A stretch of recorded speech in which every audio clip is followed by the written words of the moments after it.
Calon suamiku justru menikahi adikku tepat sehari sebelum akad pernikahan diadakan. Ku ikhlaskan demi kebahagiaan adikku, dan ternyata setelahnya aku mendapatkan jodoh yang lebih baik. Halo Bunda semuanya. Semoga Bunda dalam keadaan bahagia ya. Sebelum masuk ke ceritanya silahkan absen terlebih dahulu Bunda-Bunda semuanya dari daerah mana saja ya. Yang sudah subscribe semoga rezekinya lancar. Langit sore itu berwarna jingga keemasan, memantulkan cahaya hangat ke seluruh penjuru kamar. Bau melati yang semerbak dari rangkaian bunga di sudut ruangan, seolah menjadi melodi lembut yang mengiringi hatiku. Aku, Arini, berdiri di depan cermin, mengagumi pantulan diriku dalam balutan gaun pengantin berwarna putih gading. Gaun ini, dengan detail brokat nan anggun dan taburan payet yang berkilauan, adalah impian masa kecilku yang kini menjadi kenyataan. Hanya tinggal 1 hari lagi. Besok, aku akan berdiri di altar bersama Wisnu, pria yang telah mengisi hatiku selama 2 tahun terakhir. 2 tahun. Bukan waktu yang singkat untuk membangun sebuah hubungan yang kuat, penuh tawa, dan janji-janji manis. Wisnu adalah segalanya yang kuinginkan dari seorang pasangan. Ia tampan, cerdas, mapan, dan yang terpenting, ia selalu membuatku merasa dicintai dan dilindungi. Senyumnya yang menawan, sorot matanya yang teduh, dan sentuhan tangannya yang lembut selalu berhasil melenyapkan segala keraguan di benakku. Kami bertemu di sebuah acara seminar, saat aku masih berjuang dengan skripsiku dan dia sudah memulai karirnya yang cemerlang. Sejak pandangan pertama, ada koneksi yang tak terbantahkan. Hubungan kami berkembang begitu cepat, seolah alam semesta memang sengaja mempertemukan kami. Orang tuaku sangat menyayangi Wisnu. Ayah, seorang pensiunan guru yang selalu menuntut keseriusan dalam segala hal, tampak begitu nyaman dengan Wisnu. Ibu, dengan kehangatan khasnya, seringkali menyiapkan masakan kesukaan Wisnu setiap kali dia berkunjung. Adikku, Rina, yang terpaut 5 tahun dariku, juga tampak akrab dengan Wisnu. Rina adalah gadis yang periang, agak sedikit pemalu, dan selalu menjadi pendengar yang baik. Kami tumbuh bersama sebagai saudara yang sangat dekat, selalu berbagi rahasia dan saling mendukung. Aku ingat, Rina adalah salah satu orang yang paling antusias ketika aku menceritakan lamaran Wisnu kepadaku. Ia bahkan ikut membantu memilihkan warna kain untuk dekorasi pelaminan. Persiapan pernikahan kami nyaris sempurna. Dari gedung mewah yang sudah dipesan jauh-jauh hari, catering dengan menu-menu pilihan, hingga undangan-undangan berdesain elegan yang telah disebar ke sanak saudara dan teman-teman. Daftar tamu sudah final. Cincin kawin sudah terukir indah dengan inisial kami, dan lagu-lagu pengiring akad sudah terpilih. Semuanya berjalan mulus, seolah tak ada satupun awan mendung yang bisa menghalangi hari bahagiaku. Kecuali, satu hal kecil yang belakangan ini mengusik pikiranku. Beberapa minggu terakhir, aku menyadari Wisnu dan Rina tampak semakin sering menghabiskan waktu bersama. Awalnya, aku tidak terlalu mempermasalahkan. Mereka kan akrab, dan Rina sering membantu Wisnu dalam beberapa urusan persiapan pernikahan yang kecil. Tapi ada kalanya, mereka terlihat berbisik-bisik, atau saling melempar pandang yang tidak biasa. Aku mencoba menepis pikiran-pikiran negatif. Mungkin hanya perasaanku saja, atau mungkin mereka sedang merencanakan kejutan untukku. Lagi pula, tidak mungkin, kan? Ini Wisnu, calon suamiku. Dan itu Rina, adik kandungku sendiri. 2 orang yang paling kucintai di dunia ini. Mereka tidak akan pernah melakukan sesuatu yang menyakitiku.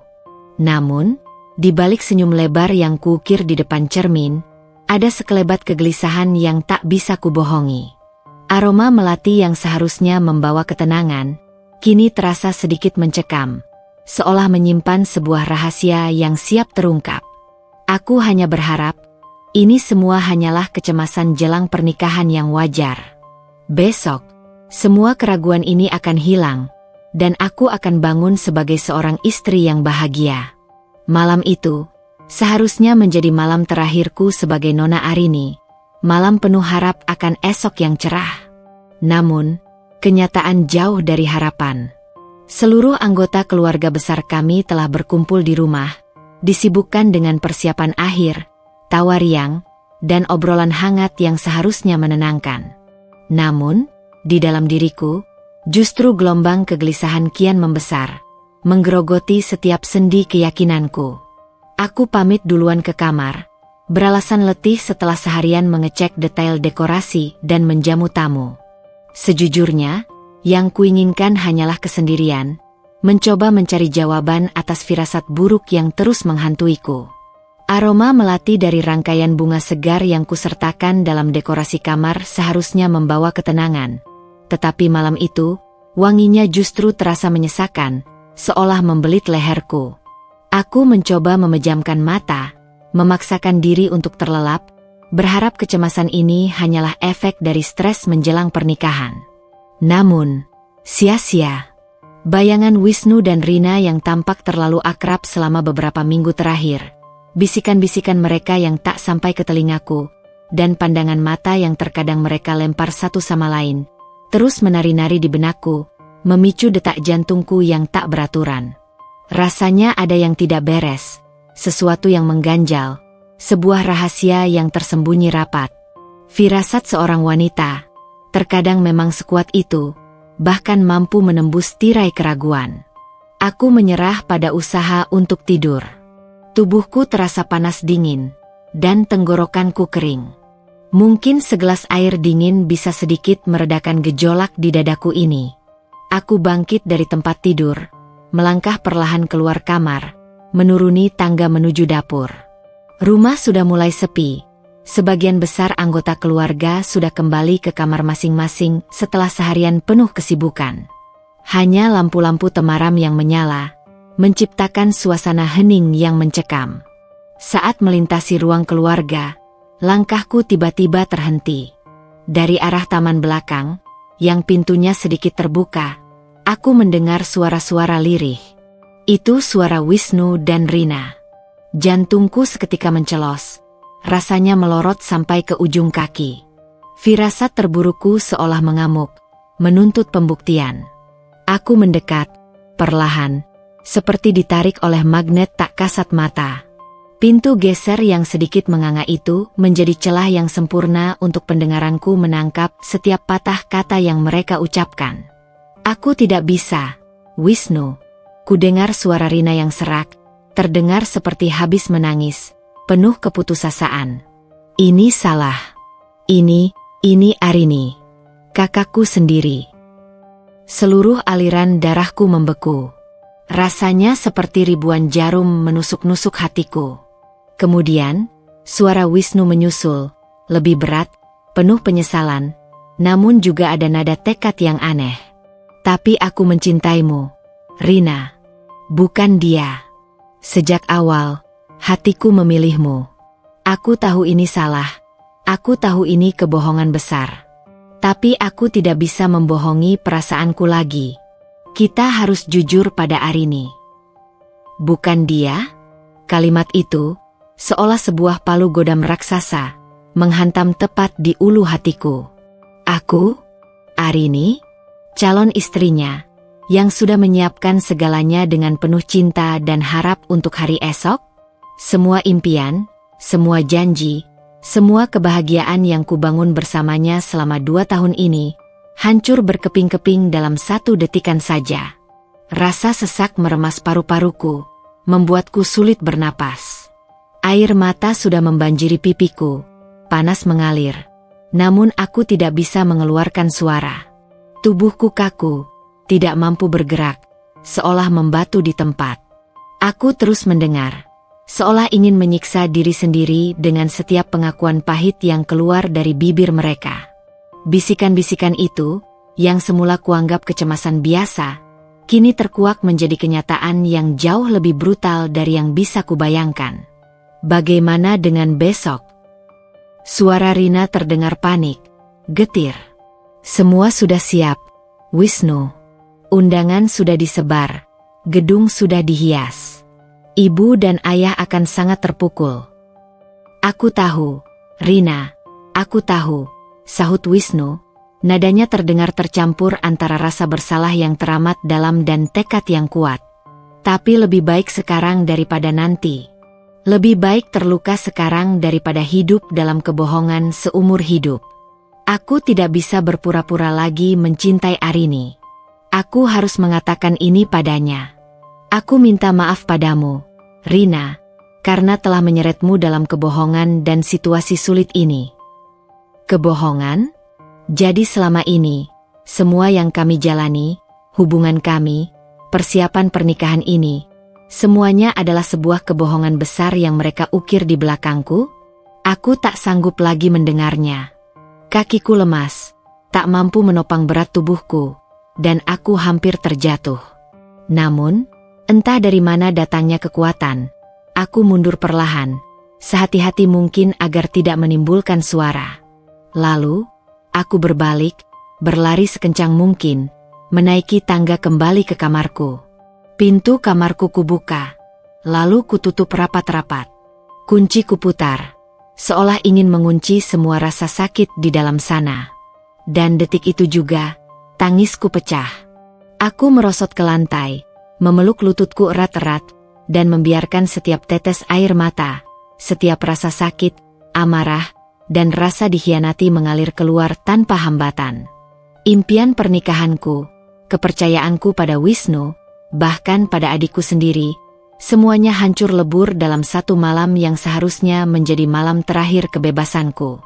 Aroma melati yang tadi siang kusukai, kini terasa seperti bunga kuburan, mengiringi kematian impian dan hatiku yang remuk redam. Aku tidak tahu bagaimana aku akan menghadapi esok hari. Hari yang seharusnya menjadi awal kebahagiaanku. Hari yang kini berubah menjadi awal dari kehancuran yang tak terbayangkan. Malam itu, kamar tidurku menjelma menjadi medan perang emosi yang tak berkesudahan. Setiap detik terasa seperti berjam-jam. Setiap tetes air mata yang jatuh ke pipiku yang bengkak seolah membawa serta serpihan hatiku yang hancur berkeping-keping. Aku tidak tahu berapa lama aku terisak di lantai yang dingin, membiarkan sakit ini menggerogoti setiap inci keberadaanku. Rasa pengkhianatan dari dua orang yang paling kupercaya di dunia ini terasa begitu nyata, begitu membakar, hingga aku merasa mati rasa. Bagaimana bisa? Bagaimana mungkin Wisnu, pria yang selalu menunjukkan kasih sayang, kesetiaan, dan mengukir janji-janji manis tentang masa depan kami, ternyata memendam perasaan untuk adikku sendiri?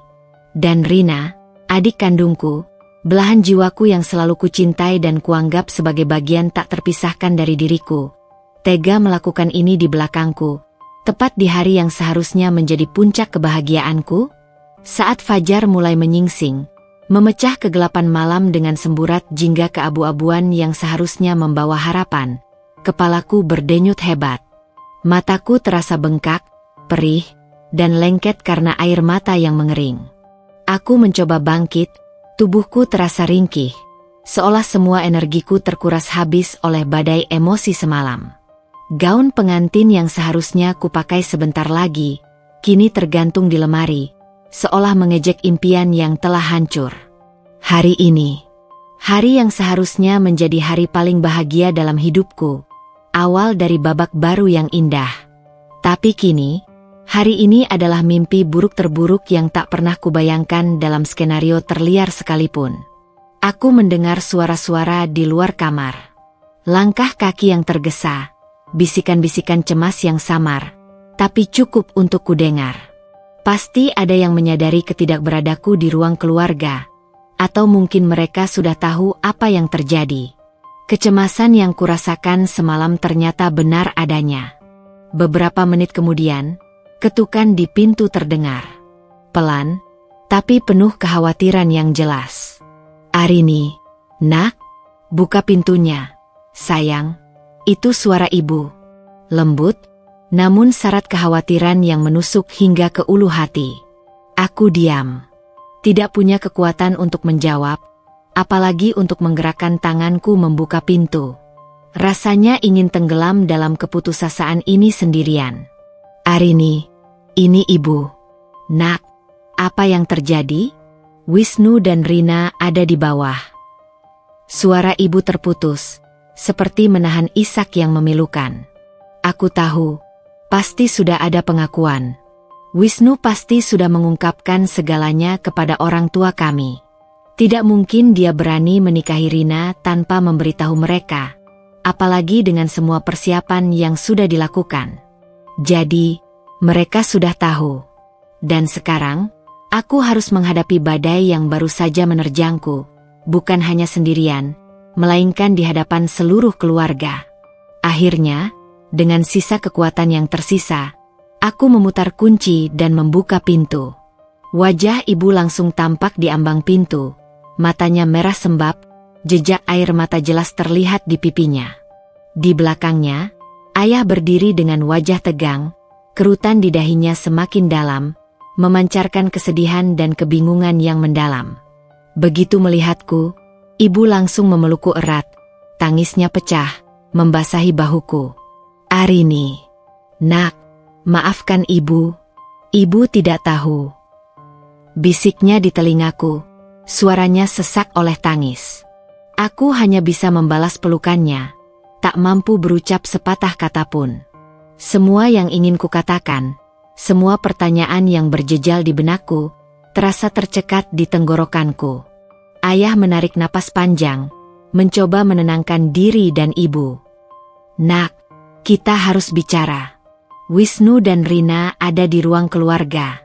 Mereka sudah menceritakan semuanya.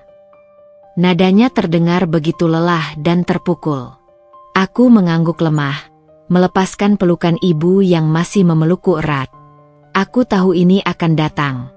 Ini adalah bagian yang paling sulit dari semua ini, menghadapi mereka berdua, yang telah menghancurkan duniaku, atau mengubah rasa sakit yang membakar ini. Yang terpenting sekarang adalah, apa yang harus kulakukan?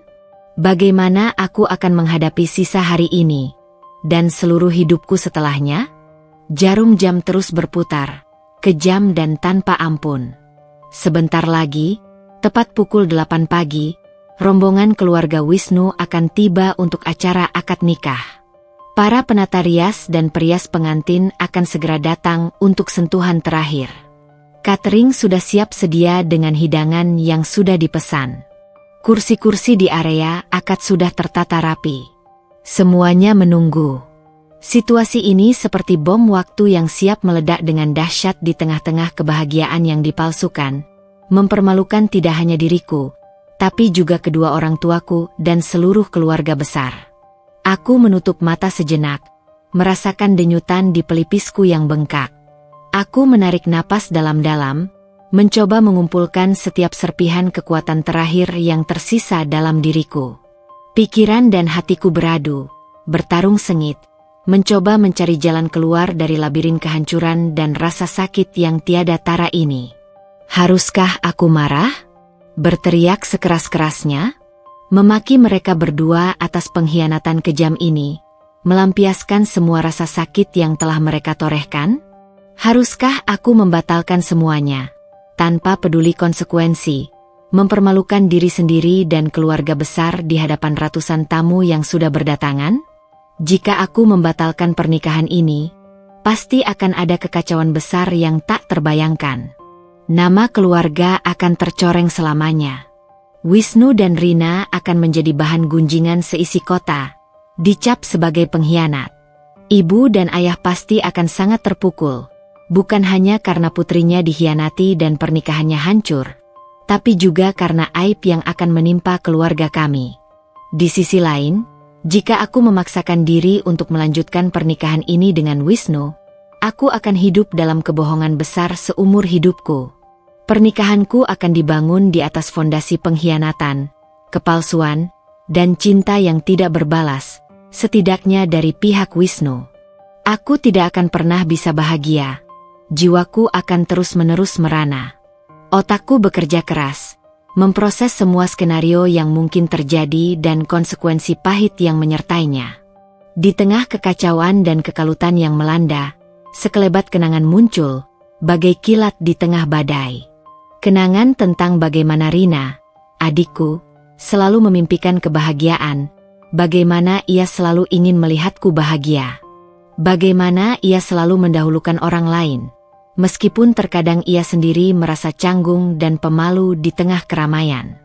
Aku juga teringat akan senyum tulusnya setiap kali ia melihatku tertawa atau mendapatkan sesuatu yang kuinginkan.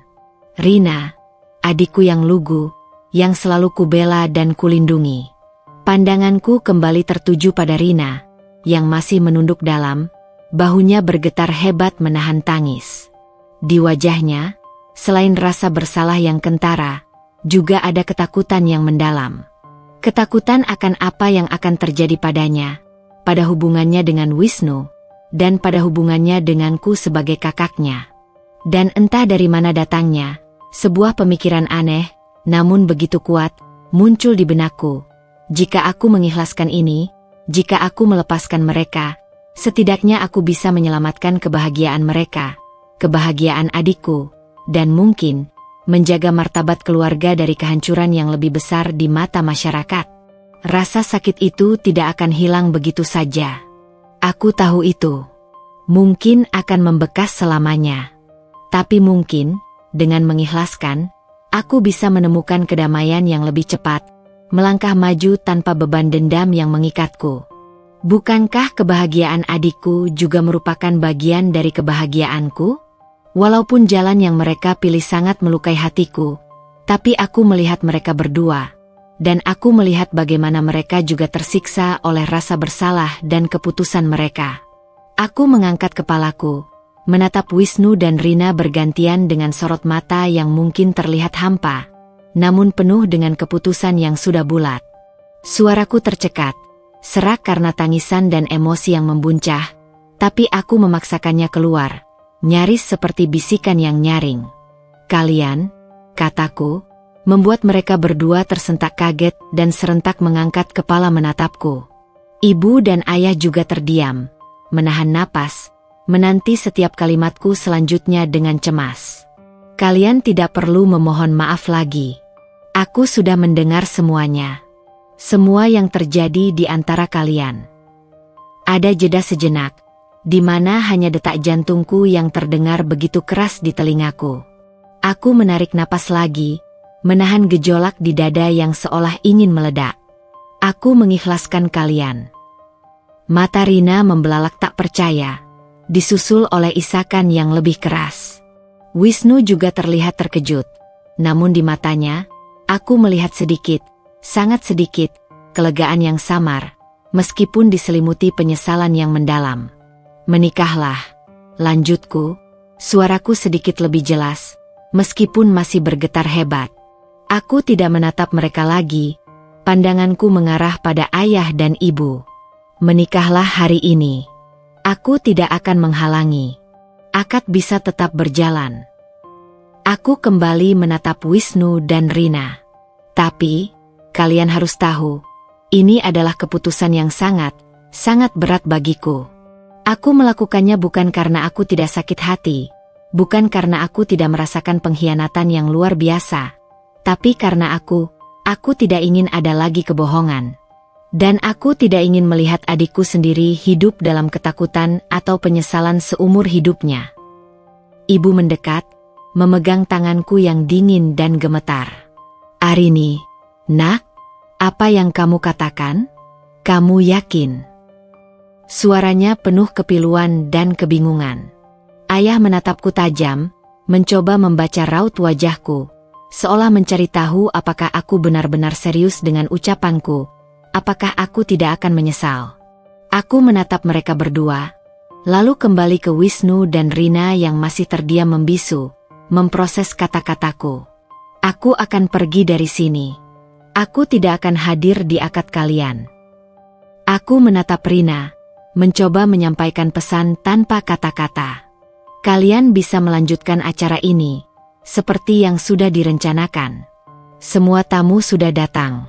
Tapi, jangan libatkan aku lagi. Aku butuh waktu. Sangat butuh waktu. Rina mulai terisak lagi, lebih keras, kali ini dengan isakan yang penuh rasa bersalah dan penyesalan. Ia mencoba bangkit dan menghampiriku, Tangannya terulur. Tapi aku mengangkat tangan, menghentikannya, meskipun setiap gerakan itu terasa seperti pisau yang mengiris hatiku. Tidak, Rina. Jangan dekati aku sekarang. Aku belum sanggup. Aku butuh jarak dari kalian berdua. Wisnu hanya menunduk, tak mampu berucap sepatah kata pun. Mungkin ia terlalu terkejut, terlalu malu, atau mungkin ia tidak tahu harus berkata apa. Yang jelas, keputusan ini telah terucap, seperti gema di ruangan hampa. Sebuah keputusan yang merobek hati, namun juga membawa sedikit kelegaan yang aneh, seolah beban berat yang tak tertahankan baru saja terangkat dari pundakku. Aku akan mengikhlaskan mereka demi kebahagiaan adikku. Dan entah bagaimana, di tengah puing-puing hatiku yang hancur, aku percaya, ini adalah awal dari takdir yang lebih baik untukku. Sebuah takdir yang akan membawaku pada kebahagiaan sejati, tanpa kepalsuan dan pengkhianatan. Setelah kata-kata itu keluar dari bibirku, yang terasa hampa namun penuh dengan kekuatan keputusan, entah dari mana datangnya tenaga, kakiku melangkah mundur perlahan. Aku berbalik dari mereka, dari tatapan penuh penyesalan yang mendalam di mata Wisnu dan tangisan Rina yang memilukan, yang kini terdengar semakin pilu di telingaku. Ruangan itu, yang tadinya dipenuhi tawa dan harapan, kini terasa begitu menyesakan. Setiap sudutnya menyimpan kenangan pahit yang baru saja terukir, bagai luka menganga di hatiku. Ayah dan ibu mencoba memanggil namaku. Suara mereka terdengar samar di antara gemuruh di kepalaku, tapi suaraku serak, tidak mampu menjawab. Aku hanya ingin pergi, sejauh mungkin, secepat mungkin dari semua ini, dari kenyataan yang baru saja menghantamku. Aku bergegas kembali ke kamarku, tempat gaun pengantin impianku masih tergantung, seolah mengejek nasibku. Tanpa membuang waktu, aku meraih tas jinjing kecilku yang sudah berisi beberapa helai pakaian seadanya dan dompet. Sejak tadi malam, ketika firasat buruk itu mulai menyergap dan semakin menjadi-jadi, aku sudah punya insting kuat akan pergi. Seolah akal sehatku tahu bahwa apapun yang terjadi, aku tidak akan sanggup berada di sini saat hari itu tiba, menyaksikan kehancuran impianku di depan mata. Tanpa menoleh ke belakang, tanpa memikirkan apapun lagi selain keinginan untuk menghilang, aku membuka jendela kamarku. Pikiranku kalut, namun satu hal yang sangat jelas di benakku, aku tidak bisa menghadapi akad itu. Tidak bisa melihat mereka, Wisnu dan Rina, berdiri di tempat yang seharusnya menjadi tempatku, mengucapkan janji suci yang seharusnya terucap hanya untukku. Aku tidak bisa membiarkan diriku menyaksikan kebohongan itu ditegaskan dalam sebuah ikatan sakral. Aku tahu cara paling cepat dan paling tidak terlihat untuk keluar dari rumah, tanpa harus melewati ruang tamu yang sudah mulai ramai dengan kedatangan tamu dan sanak saudara. Ada pintu samping yang jarang digunakan, tersembunyi di balik semak bunga Kamboja yang rimbun, menuju ke kebun belakang, lalu tembus ke jalan kecil di samping rumah. Itu adalah jalan rahasia yang biasa kugunakan saat kecil jika ingin kabur dari tugas belajar atau sekadar mencari ketenangan. Kini, jalan itu menjadi gerbang pelarianku dari kenyataan yang menghimpit jiwaku. Dengan langkah tergesa, bahkan hampir berlari, aku menuruni tangga belakang, melewati dapur yang masih sepi dan gelap. Aku bisa mendengar samar-samar suara tawa, obrolan, dan dering telepon dari ruang tamu yang semakin ramai. Para tamu sudah mulai berdatangan, mengenakan pakaian rapi, wajah mereka berseri-seri penuh sukacita. Mereka tidak tahu apa yang sedang terjadi di balik dinding-dinding ini. Mereka tidak tahu bahwa calon pengantin wanita justru sedang melarikan diri, meninggalkan impian pernikahannya yang hancur berkeping-keping. Mereka tidak tahu bahwa kebahagiaan yang mereka saksikan pagi ini adalah sebuah kebohongan yang kejam. Saat aku melangkah keluar melalui pintu samping, udara pagi terasa menusuk kulit, dingin, namun entah mengapa justru terasa melegakan, seolah membersihkan paru-paruku dari segala beban. Aku menghirupnya dalam-dalam, mencoba mengisi paru-paruku yang terasa kosong dan dadaku yang sesak. Aku tidak punya tujuan pasti. Tidak ada rencana, tidak ada destinasi. Yang penting adalah pergi, jauh dari rumah itu, jauh dari kenangan itu, jauh dari mereka. Aku berjalan cepat menyusuri jalan kecil yang berliku itu. Dedaunan kering bergesekan di bawah kakiku, menghasilkan suara gemerisik yang menemani kesunyian pelarianku. Sesekali, aku mendengar suara klakson mobil dan deru kendaraan lain yang mulai ramai di jalan utama yang tidak jauh dari situ. Beberapa kali, aku menoleh ke belakang, melihat rumahku yang megah, yang kini terasa begitu asing, begitu jauh, meskipun hanya beberapa meter. Di sana, di dalam rumah itu, acara akad sedang berlangsung. Atau mungkin, akan segera berlangsung. Aku tidak tahu, dan pada saat itu, aku tidak ingin tahu. Setiap pikiran tentang itu hanya menambah nyeri yang tak tertahankan. Air mata kembali menetes. Kali ini bukan karena amarah yang membakar atau kepedihan yang menusuk, melainkan sebuah tangis yang lebih tenang, tangis pelepasan. Tangis yang menandai akhir dari sebuah babak dan awal dari ketidakpastian. Aku tidak tahu apa yang akan terjadi padaku. Aku tidak tahu bagaimana aku akan memulai hidup baru, jauh dari semua yang kukenal, jauh dari zona nyamanku, jauh dari keluarga dan orang-orang yang kucintai. Tapi satu hal yang pasti, aku telah membuat keputusan. Sebuah keputusan yang menyakitkan, namun juga membebaskan. Aku mengikhlaskan mereka. Dan dengan kepergian ini, dengan langkah-langkah yang membawaku menjauh dari rumah itu, aku berharap bisa menemukan diriku lagi, menemukan kedamaian yang telah direnggut secara paksa, dan mungkin, sebuah kebahagiaan sejati yang tidak dibangun di atas kepalsuan.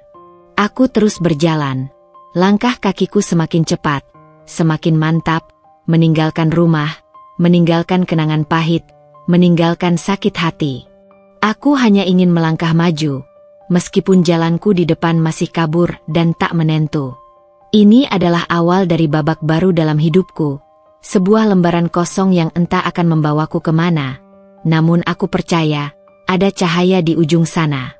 Aku terus berjalan, langkah kakiku seolah mengikuti denyutan hatiku yang remuk redam. Setiap derap langkah terasa berat, membebani tubuh dan jiwaku yang letih. Aku tak tahu sudah berapa lama aku menyusuri jalanan, melewati deretan rumah-rumah yang masih sunyi dan bermandikan cahaya rembulan di pagi buta. Udara dingin subuh menusuk kulitku, menembus tipisnya baju yang kukenakan, namun rasanya tidak sedingin dan sesakit hatiku saat ini. Pikiranku kosong melompong, seolah semua memori indah telah dihapus. Hanya ada satu keinginan yang mendominasi, menjauh. Menjauh sejauh mungkin dari rumah itu, dari kenangan pahit yang terus berputar-putar di kepalaku bagai kaset rusak, jauh dari rasa sakit yang begitu nyata dan membakar. Ketika langkahku mulai melambat karena kelelahan yang luar biasa, baik fisik maupun mental, aku baru menyadari di mana kakiku membawaku. Aku sudah berada di jalan utama, tidak terlalu jauh dari terminal bus kota. Sebuah ide, atau lebih tepatnya, sebuah insting kuat yang muncul dari keputusasaan, tiba-tiba menerangi benakku. Aku butuh pergi, entah kemana, yang penting adalah perubahan. Terminal adalah tempat yang sempurna untuk menghilang, melebur di antara keramaian, dan memulai hidup tanpa jejak masa lalu. Dengan sisa tenaga yang kumiliki, aku mempercepat langkah menuju gerbang terminal. Pagi itu, terminal sudah mulai ramai, meskipun belum terlalu padat. Beberapa pedagang kaki lima mulai membuka lapaknya, aroma kopi dan gorengan samar-samar tercium. Supir-supir bus berteriak menawarkan tujuan, suara mereka beradu menciptakan keriuhan yang unik. Beberapa penumpang terlihat menunggu dengan wajah mengantuk, bungkusan dan tas di sisi mereka. Kebisingan ini, anehnya, sedikit mengalihkan pikiranku dari rasa sakit dan kesunyian di dalam diriku. Aku berjalan menyusuri deretan loket tiket, pandanganku mengabur oleh air mata yang masih tersisa di pelupuk mata. Aku tidak tahu harus kemana. Sumatera? Kalimantan? Atau sekadar kota lain di Pulau Jawa? Semua terasa sama bagiku. semua destinasi terasa hampa dan tidak berarti. Mataku tertuju pada sebuah loket yang sepi, hampir tanpa antrean. Ada tulisan tujuan, Yogyakarta, di atasnya. Terukir jelas dengan huruf kapital. Yogyakarta. Kota budaya, kota pelajar, kota yang terkenal dengan kedamaian dan kehangatannya. Sebuah tempat yang jauh dari semua hiruk-pikuk dan kenangan pahit yang kukenal di kota ini. Tanpa berpikir panjang, seolah ada kekuatan tak kasat mata yang menggerakkan, aku mendekat ke loket itu. 1 tiket ke Yogyakarta, Pak. Ucapku pada petugas loket, suaraku parau dan serak karena semalaman menangis. Petugas itu menatapku sekilas, mungkin menyadari wajahku yang sembab, mataku yang bengkak, dan penampilanku yang acak-acakan. Namun, ia tidak berkomentar, hanya mengangguk pelan dan menyerahkan selembar tiket. Bus berangkat 10 menit lagi di jalur 3, katanya singkat. Aku meraih tiket itu, jantungku berdegup kencang. Kali ini bukan karena sakit hati, melainkan karena gejolak keberanian dan ketidakpastian. Ini dia. Sebuah keputusan spontan, tanpa rencana, namun terasa benar, seolah itulah satu-satunya jalan keluar. Aku akan memulai hidup baru di sana, di kota yang sama sekali asing bagiku. Aku akan meninggalkan semua ini di belakang, jauh di belakang. Dengan tiket di tangan, aku berjalan menuju jalur 3. Di sana, sebuah bus besar berwarna hijau tua sudah menanti, mesinnya menderu pelan, siap mengangkut penumpang. Aku menaiki bus, mencari tempat duduk yang kosong. Aku memilih bangku di dekat jendela, di bagian paling belakang, seolah ingin menyembunyikan diri dari tatapan dunia, dari setiap orang yang mungkin bisa membaca luka di wajahku. Setelah tas jinjingku kutaro di kompartemen atas, aku duduk, menyandarkan kepala ke sandaran kursi yang terasa empuk. Pandanganku beralih keluar jendela, menatap aktivitas di terminal yang mulai hidup. Orang-orang berlalu lalang, sibuk dengan urusan masing-masing, terburu-buru, tanpa peduli pada orang di sekeliling mereka. Mereka tidak tahu betapa rapuhnya aku saat ini, betapa hancurnya impian yang kubawa. Beberapa saat sebelum bus berangkat, ketika hampir semua kursi sudah terisi, seorang pria naik ke dalam bus. Dia terlihat rapi, mengenakan kemeja kotak-kotak yang disetrika licin dan membawa ransel kecil di pundaknya. Matanya berkeliling, mencari tempat duduk. Lalu, pandangannya berhenti padaku. Bangku di sampingku adalah satu-satunya yang kosong. Aku sedikit menggeser posisi, berharap dia akan memilih bangku lain, berharap dia tidak duduk di sini. Aku tidak ingin ada interaksi, tidak ingin ada percakapan, tidak ingin ada simpati. Namun, dia tersenyum tipis, sebuah senyum yang ramah namun tidak memaksa. Dia mendekat, dan duduk di sampingku. "Maaf, apa bangku ini kosong?" tanyanya lembut, suaranya tenang. Aku hanya mengangguk, tanpa menatapnya. Mataku terpaku pada pemandangan di luar jendela. Dia tidak melanjutkan obrolan, seolah mengerti bahwa aku tidak ingin diganggu, menghormati kesunyian yang kuinginkan. Aku sedikit lega. Setidaknya, dia bukan tipe orang yang cerewet atau banyak bertanya. Tak lama kemudian, mesin bus mulai hidup dengan deru yang lebih keras. Deru mesin memenuhi ruangan, berpadu dengan suara pengumuman dari sang kondektur. Perlahan, bus mulai bergerak maju, meninggalkan terminal, meninggalkan kota ini. Aku menoleh ke belakang untuk terakhir kalinya, melihat bayangan kota yang semakin mengecil, tenggelam di balik kabut pagi. Aku memejamkan mata, membiarkan air mata terakhir mengalir, menuntaskan semua kepedihan yang kubawa. Ini adalah perpisahan. Perpisahan dengan masa lalu. Perpisahan dengan rasa sakit yang membakar. Aku tidak tahu apa yang akan terjadi padaku di Yogyakarta, atau siapa yang akan kutemui di sana. Tapi aku yakin, ada takdir baru menungguku. Takdir yang kuharap lebih baik dari ini. Takdir yang akan membawaku pada kebahagiaan sejati, bukan lagi kebohongan. Deru mesin bus yang konstan, irama monoton yang tak pernah berhenti, menjadi satu-satunya melodi yang mengisi telingaku. Suara bising di luar, hiruk-pikuk jalan raya, terasa seperti berada di dimensi yang berbeda. Di balik jendela, pemandangan kota perlahan berganti, digantikan oleh hijaunya hamparan persawahan yang membentang luas, diselingi rimbunnya pepohonan kelapa yang melambai, dan perkampungan yang masih diselimuti kabut tipis dan embun pagi yang dingin. Aku duduk bersandar, mencoba memejamkan mata, membiarkan pikiranku melayang.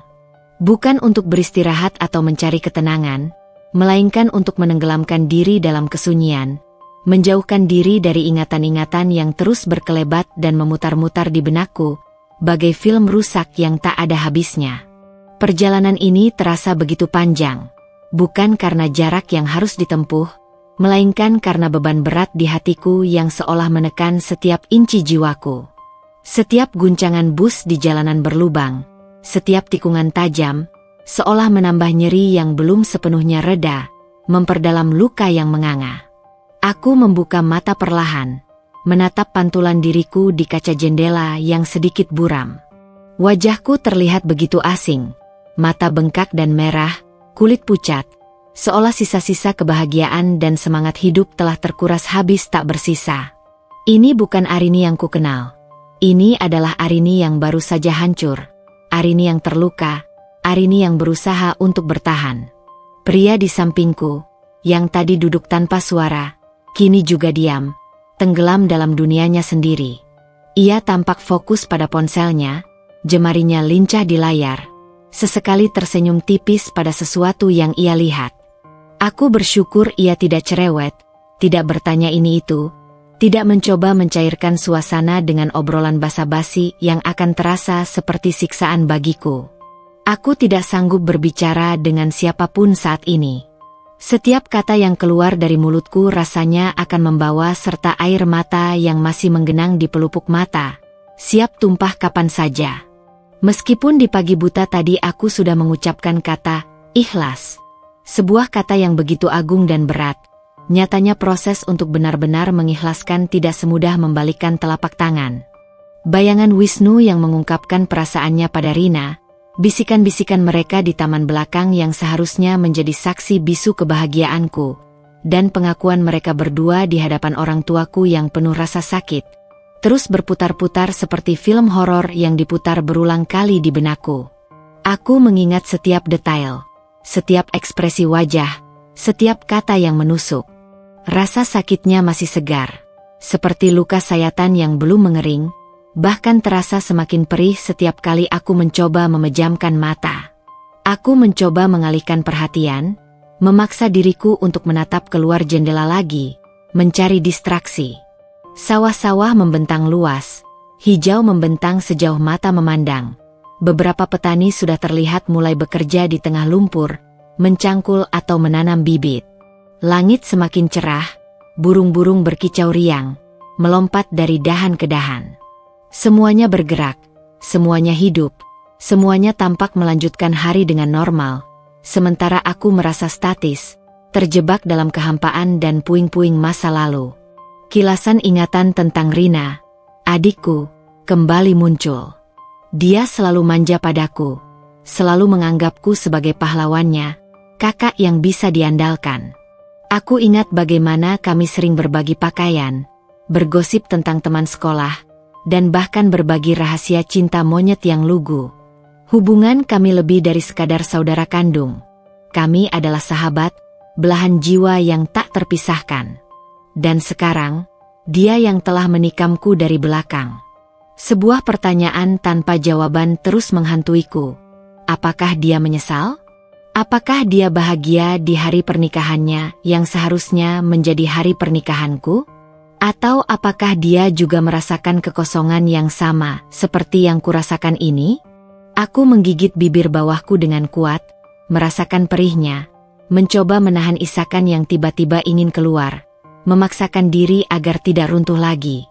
Tidak, aku tidak boleh menangis lagi. Aku harus kuat. Ini adalah langkah pertama dari kehidupan baruku, sebuah awal yang penuh ketidakpastian. Aku harus fokus ke depan, meskipun aku tidak tahu apa yang menantiku, apa yang akan kutemukan.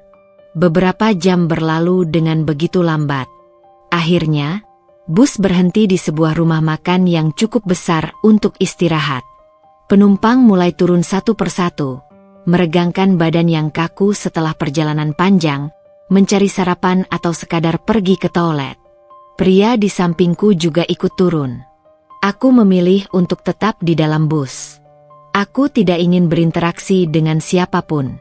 Aku hanya ingin membiarkan luka ini mengering sendirian, tanpa tatapan kasihan, tanpa pertanyaan yang menusuk, tanpa simpati yang justru membuatku merasa lebih lemah.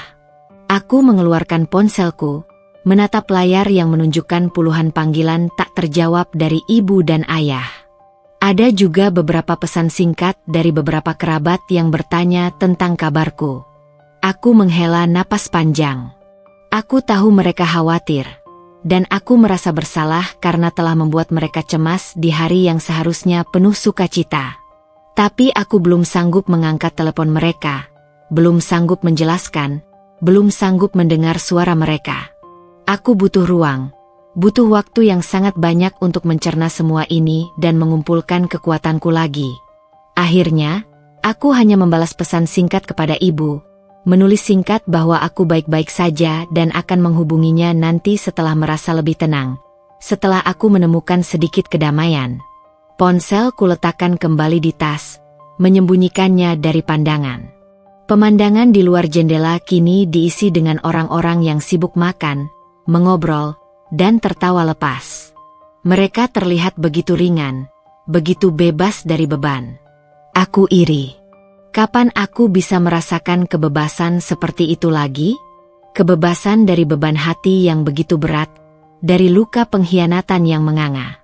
Aku berharap kota Yogyakarta, tujuan baruku, akan memberikan jawaban atas pertanyaan itu. Kota itu mungkin akan menjadi tempat di mana aku bisa menemukan kedamaian, dan mungkin sebuah awal yang benar-benar baru, awal dari lembaran yang lebih cerah. Setelah berjam-jam perjalanan yang terasa tak berujung, diselimuti kesunyian yang mencekam dan pikiran yang kalut tak beraturan, akhirnya bus melambat hingga berhenti sempurna. Pengumuman dari pengeras suara, dengan logat Jawa yang lembut, memberitahu bahwa kami telah tiba di tujuan, Terminal Jombor, Yogyakarta. Sebuah desah lega bercampur cemas meluncur dari bibirku.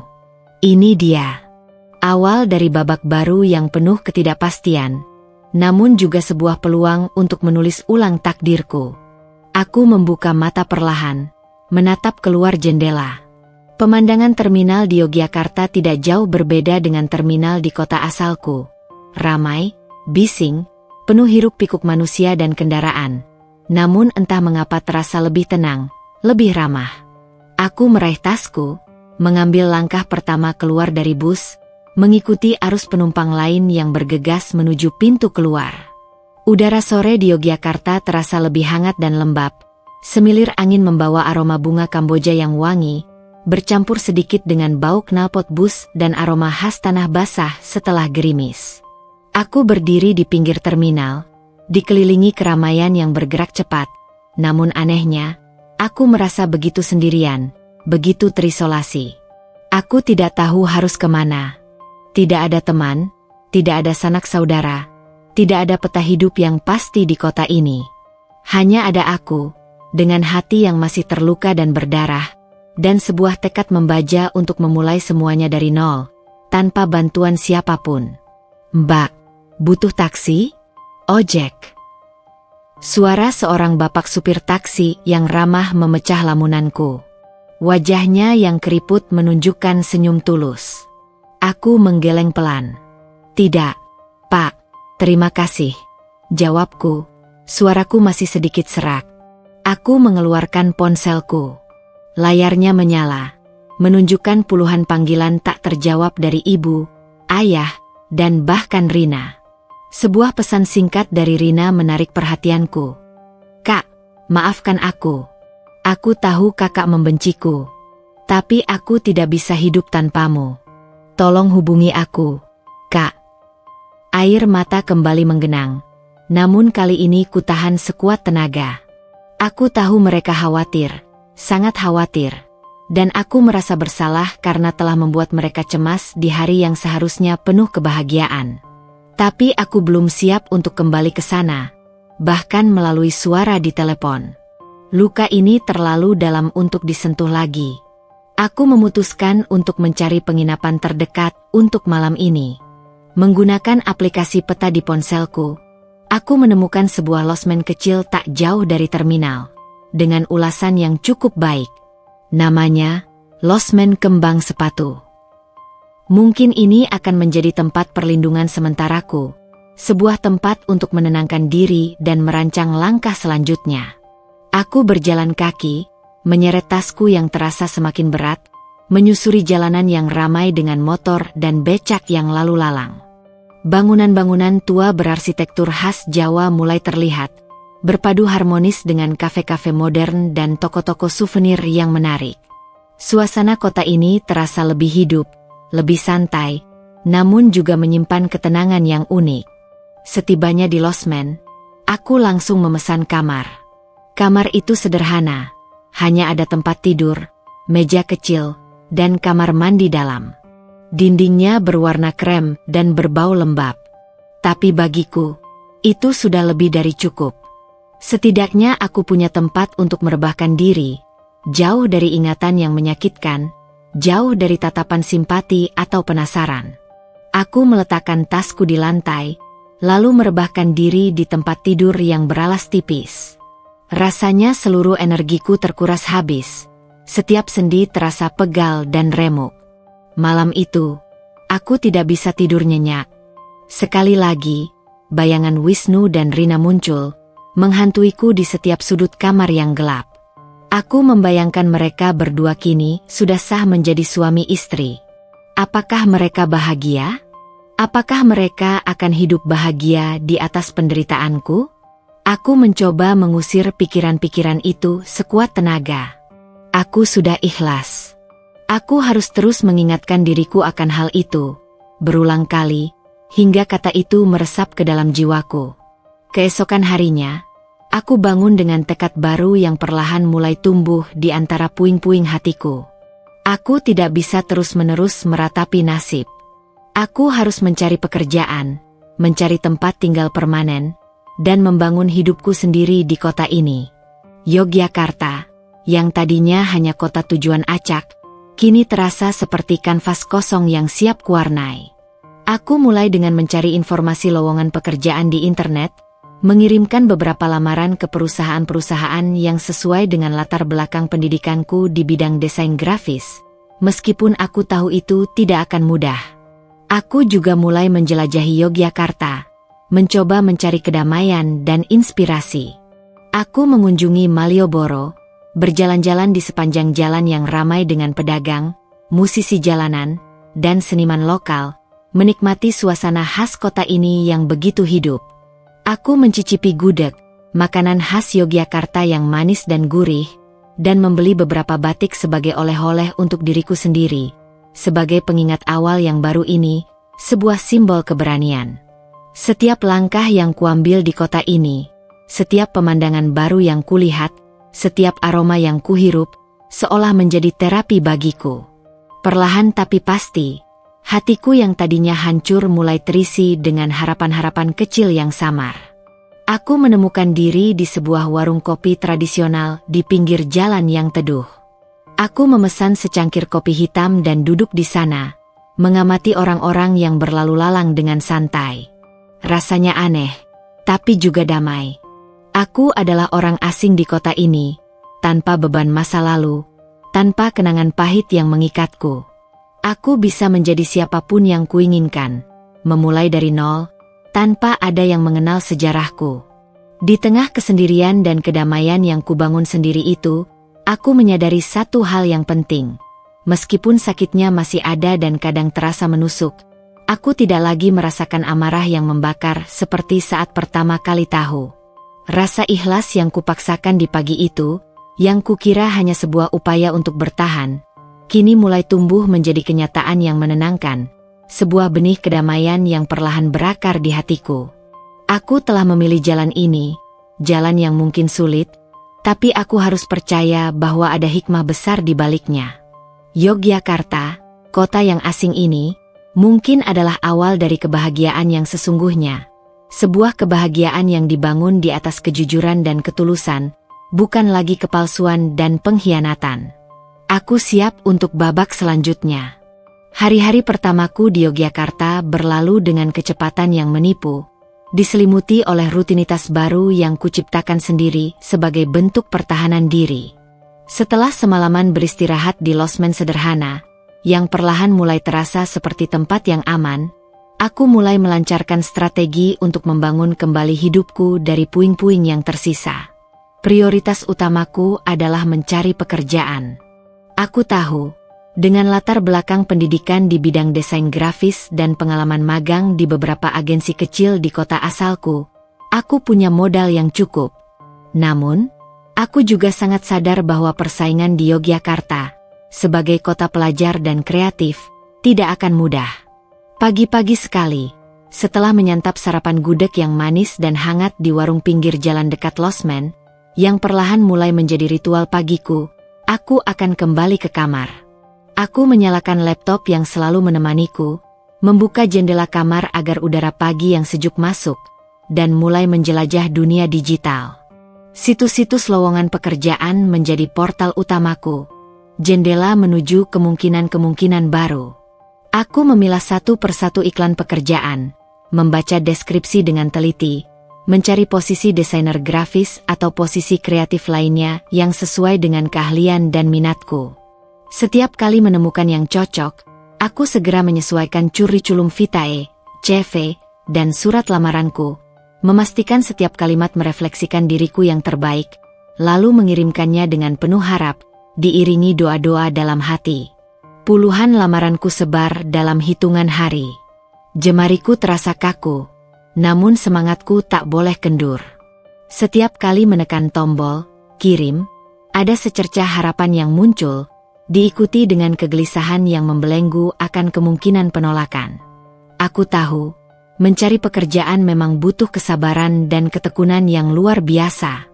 Namun, dalam kondisi batinku yang masih rapuh dan belum sepenuhnya pulih, penantian kabar baik itu terasa seperti siksaan bunda, menguji setiap batas kesabaranku. Aku mencoba untuk tidak terlalu berharap, agar tidak kembali jatuh terpuruk jika ternyata tidak ada kabar baik yang datang. Selain aktif mencari pekerjaan, aku juga mulai membangun kembali koneksi profesional di kota ini. Aku bergabung dengan beberapa grup online desainer grafis di Yogyakarta melalui media sosial dan forum-forum profesional, mencoba memperkenalkan diri dan berpartisipasi aktif dalam diskusi-diskusi yang relevan. Beberapa kali, aku bahkan memberanikan diri untuk mengirim pesan pribadi kepada beberapa anggota yang menurutku punya portofolio atau pengalaman menarik, sekadar bertanya tentang prospek kerja di industri ini atau meminta saran-saran praktis dalam mengembangkan karir di Yogyakarta. Aku tahu, membangun jejaring itu penting, meskipun aku masih sering merasa canggung dan pemalu untuk memulai obrolan dengan orang baru. Di sela-sela kesibukan mencari kerja dan berinteraksi di dunia maya, aku menyempatkan diri untuk menjelajahi lebih jauh kota ini. Setiap sore, setelah lelah berhadapan dengan layar laptop, aku akan berjalan kaki atau naik Trans Jogja, mengunjungi tempat-tempat ikonik seperti Keraton Yogyakarta yang megah, Taman Sari dengan kolam-kolam kunonya, atau sekadar menikmati suasana senja yang syahdu di alun-alun kidul, menyaksikan warga bermain atau bersantai. Aku juga sering duduk di kafe-kafe yang tenang dan nyaman, sekadar membaca buku-buku fiksi yang bisa membawaku kabur dari kenyataan, atau membuat sketsa ide desain di buku catatanku. Hal-hal kecil ini membantuku mengalihkan pikiran dari rasa sakit hati yang masih tersisa dan bayangan masa lalu yang kadang muncul tanpa diundang. Setiap kali aku merasa bayangan Wisnu dan Rina muncul, aku akan segera mencari kegiatan yang bisa menyibukkan pikiran dan tanganku. Aku juga mulai menggali kembali hobi lamaku yang sempat terlupakan, melukis. Aku membeli kanvas kecil, beberapa tabung cat akrilik, dan set kuas baru di sebuah toko seni lokal yang berbau cat dan thinner. Melukis menjadi salah satu pelampiasan emosiku yang paling efektif. Setiap sapuan kuas di kanvas seolah menjadi perwujudan perasaanku yang tak bisa kuungkapkan dengan kata-kata. Dari lukisan abstrak penuh warna gelap yang mencerminkan kekacauan batinku dan kesedihan yang mendalam, hingga lukisan pemandangan Yogyakarta yang cerah dan berwarna-warni, mencoba menangkap harapan yang perlahan tumbuh di hatiku. Minggu pertama di Yogyakarta berlalu. Aku belum mendapatkan satupun panggilan wawancara, tapi aku tidak menyerah. Aku terus menyemangati diriku sendiri. Arini, kamu kuat. Kamu bisa. Jangan menyerah sekarang. Aku percaya, Tuhan tidak akan membiarkanku sendirian dalam perjuangan ini. Aku harus percaya pada proses yang sedang kujalani, pada takdir yang akan membawaku pada kebaikan, dan pada diriku sendiri yang mampu bangkit dari keterpurukan. Malam itu, sebelum tidur, aku mengecek email lagi, seperti ritual. Sebuah pesan baru muncul di kotak masukku, dengan subjek yang mencuri perhatianku. Judulnya, Undangan Wawancara, PT Kreatif Media Nusantara. Jantungku berdebar kencang, sebuah debaran yang berbeda dari sebelumnya, debaran harapan. Ini dia, secercah harapan yang kubutuhkan, sinyal bahwa aku berada di jalur yang benar. Meskipun masih sangat awal, setidaknya ini adalah langkah maju yang sangat berarti bagiku. Yogyakarta mulai menunjukkan sisi ramahnya, dan aku merasa, mungkin ini memang tempatku untuk memulai babak yang lebih baik, babak yang akan diwarnai kebahagiaan sejati. Panggilan wawancara dari PT Kreatif Media Nusantara bagaikan sebuah suntikan adrenalin yang langsung memompa semangat ke dalam nadiku. Itu adalah bukti nyata, sebuah konfirmasi, bahwa langkahku meninggalkan masa lalu yang kelam, meskipun berat dan penuh luka, bukanlah hal yang sia-sia. Sebuah pintu baru telah terbuka. Perasaan campur aduk meliputi diriku. Ada antusiasme yang membara, harapan yang mulai menyala, tapi juga kegugupan yang melanda hebat, mengikat perutku. Aku tahu, ini adalah kesempatan pertamaku untuk membuktikan diri di kota baru ini, untuk menunjukkan bahwa aku lebih dari sekadar wanita yang patah hati dan hancur. Aku adalah Arini, seorang profesional yang siap bangkit. Pagi di hari wawancara, aku bangun lebih awal dari biasanya, bahkan sebelum ayam jantan berkokok. Aku mencoba menata penampilanku sebaik mungkin, mengenakan blus formal berwarna biru pastel dan rok pensil hitam yang sudah kusimpan rapi, khusus untuk momen penting seperti ini. Meskipun mataku masih sesekali menunjukkan jejak kurang tidur dan sembab, aku berusaha menutupi kekuranganku dengan makeup tipis dan concealer yang kuharapkan bisa menyamarkan bengkak di bawah mata. Aku ingin terlihat profesional, percaya diri, dan siap menghadapi tantangan apapun yang akan datang. Setelah sarapan seadanya, hanya sepotong roti dan teh hangat, aku berangkat menuju lokasi perusahaan. PT Kreatif Media Nusantara berlokasi di sebuah gedung modern yang cukup mentereng di pusat kota Yogyakarta, menjulang tinggi dengan fasad kaca yang berkilauan.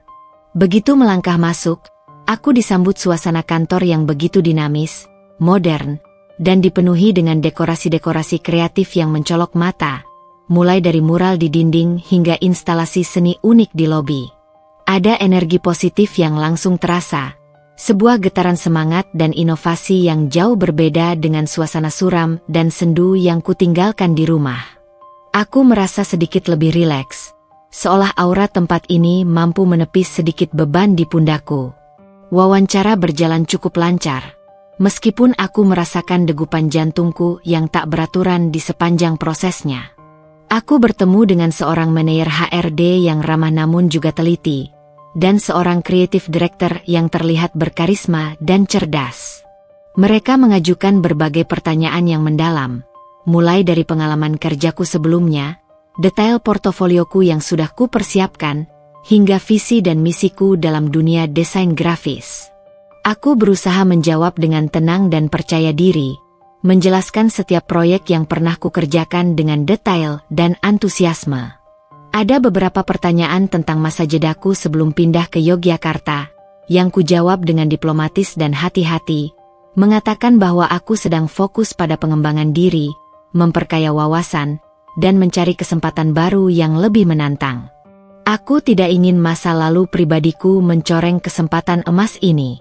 Setelah wawancara selesai, aku merasa sedikit lega. Setidaknya, aku sudah memberikan yang terbaik dari diriku. Kini, tinggal menunggu hasilnya. Sebuah fase penantian yang seringkali terasa lebih berat daripada wawancaranya sendiri. Aku meninggalkan gedung itu dengan langkah yang lebih ringan, membiarkan diriku menikmati suasana siang Yogyakarta yang ramai dan semarak, sebuah kontras yang menyenangkan dari kegelisahan yang kurasakan di pagi hari. Saat berjalan santai di trotoar yang dipenuhi pejalan kaki dan pedagang asongan, tanpa sengaja, fokusku buyar sejenak. Aku menabrak seseorang di depanku pelan, membuat tas kecil yang dibawanya terjatuh dan isinya berserakan di paving block. "Oh, maafkan saya. Saya benar-benar tidak melihat Anda," kataku panik, segera membungkuk untuk membantu memunguti barang-barangnya yang berhamburan. Itu adalah beberapa buku tebal dengan sampul akademik dan map-map dokumen yang terlihat penting. Pria itu juga membungkuk, dengan cepat, meraih barang-barangnya. "Tidak apa-apa, Mbak. Saya juga kurang hati-hati," ujarnya sambil tersenyum tipis, suaranya tenang dan ramah. Ketika aku mengangkat kepala, mata kami bertemu. Seketika aku terpaku. Itu adalah pria yang duduk di sampingku di bus saat perjalanan ke Yogyakarta. Pria yang memilih diam dan tidak menggangguku, yang menghargai kesunyianku. Aku sedikit terkejut, namun dia hanya tersenyum tipis, senyum yang sama dengan yang kulihat di bus, yang menenangkan dan tidak menghakimi. Wajahnya yang tenang, dengan sorot mata yang ramah dan ekspresi pengertian, langsung membuatku merasa sedikit canggung namun juga nyaman secara aneh. "Wah, kebetulan sekali kita bertemu lagi," katanya, suaranya hangat dan ramah, sedikit geli. "Mbak Arini, kan?" Aku mengangguk kaget, sekaligus sedikit malu. "Loh, Anda ingat nama saya?" tanyaku, pipiku sedikit merona. Dia tertawa pelan. "Saya ingat Mbak terlihat sangat sedih waktu itu. Dan saya sempat melihat nama di tiket yang Mbak pegang, meskipun sekilas." Dia tidak mengatakan lebih lanjut, seolah menghargai privasiku dan tidak ingin mengungkit luka lamaku. "Saya Dimas," lanjutnya, mengulurkan tangan kanannya padaku. "Salam kenal secara resmi, Arini." Aku menjabat tangannya. "Arini," balasku, senyum tipis yang tulus akhirnya terukir di bibirku setelah sekian lama, bukan lagi senyum paksa. Tangannya terasa hangat, mantap, dan genggamannya memberikan rasa nyaman yang aneh. "Terima kasih sudah membantu memunguti barang saya di bus waktu itu, dan sekarang." "Sama-sama. Mbak sedang ada wawancara kerja, ya? Tadi saya melihat Mbak keluar dari gedung itu," tanya Dimas, menunjuk ke arah PT Kreatif Media Nusantara dengan dagunya. Aku mengangguk, sedikit terkejut dengan ketelitiannya yang detail. "Iya, betul. Semoga hasilnya baik," kataku, nada harapanku terdengar jelas. "Saya doakan yang terbaik," jawab Dimas tulus, senyumnya semakin lebar. "Saya juga sedang ada urusan di sekitar sini. Ada janji bertemu dosen di universitas dekat sini. Kalau begitu, saya duluan ya, Arini. Senang bisa bertemu lagi. Semoga urusanmu lancar." Dia tersenyum lagi, senyum yang begitu tulus, lalu berpamitan dan berjalan pergi, menghilang di antara keramaian trotoar. Aku berdiri di sana sejenak, mengamati punggungnya yang menjauh, hingga tak terlihat lagi. Pertemuan tak terduga ini, dengan pria yang seolah menjadi saksi bisu awal penderitaanku, kini terasa seperti sebuah pertanda baik. Senyumnya yang hangat, sikapnya yang menghargai dan tidak menghakimi, serta kesederhanaannya, membuat perasaanku sedikit lebih ringan, seolah ada beban kecil yang terangkat. Yogyakarta mungkin memang menyimpan banyak kejutan. Dan mungkin, salah satu kejutan itu baru saja datang, di tengah perjalanan panjangku untuk menemukan kembali kebahagiaan. beberapa hari setelah wawancara di PT Kreatif Media Nusantara terasa begitu panjang. Setiap detik merayap lambat seolah waktu sedang mempermainkanku. Setiap dering ponsel membuat jantungku berdebar tak karuan. Dan setiap notifikasi email memicuku untuk segera mengeceknya dengan cemas yang luar biasa.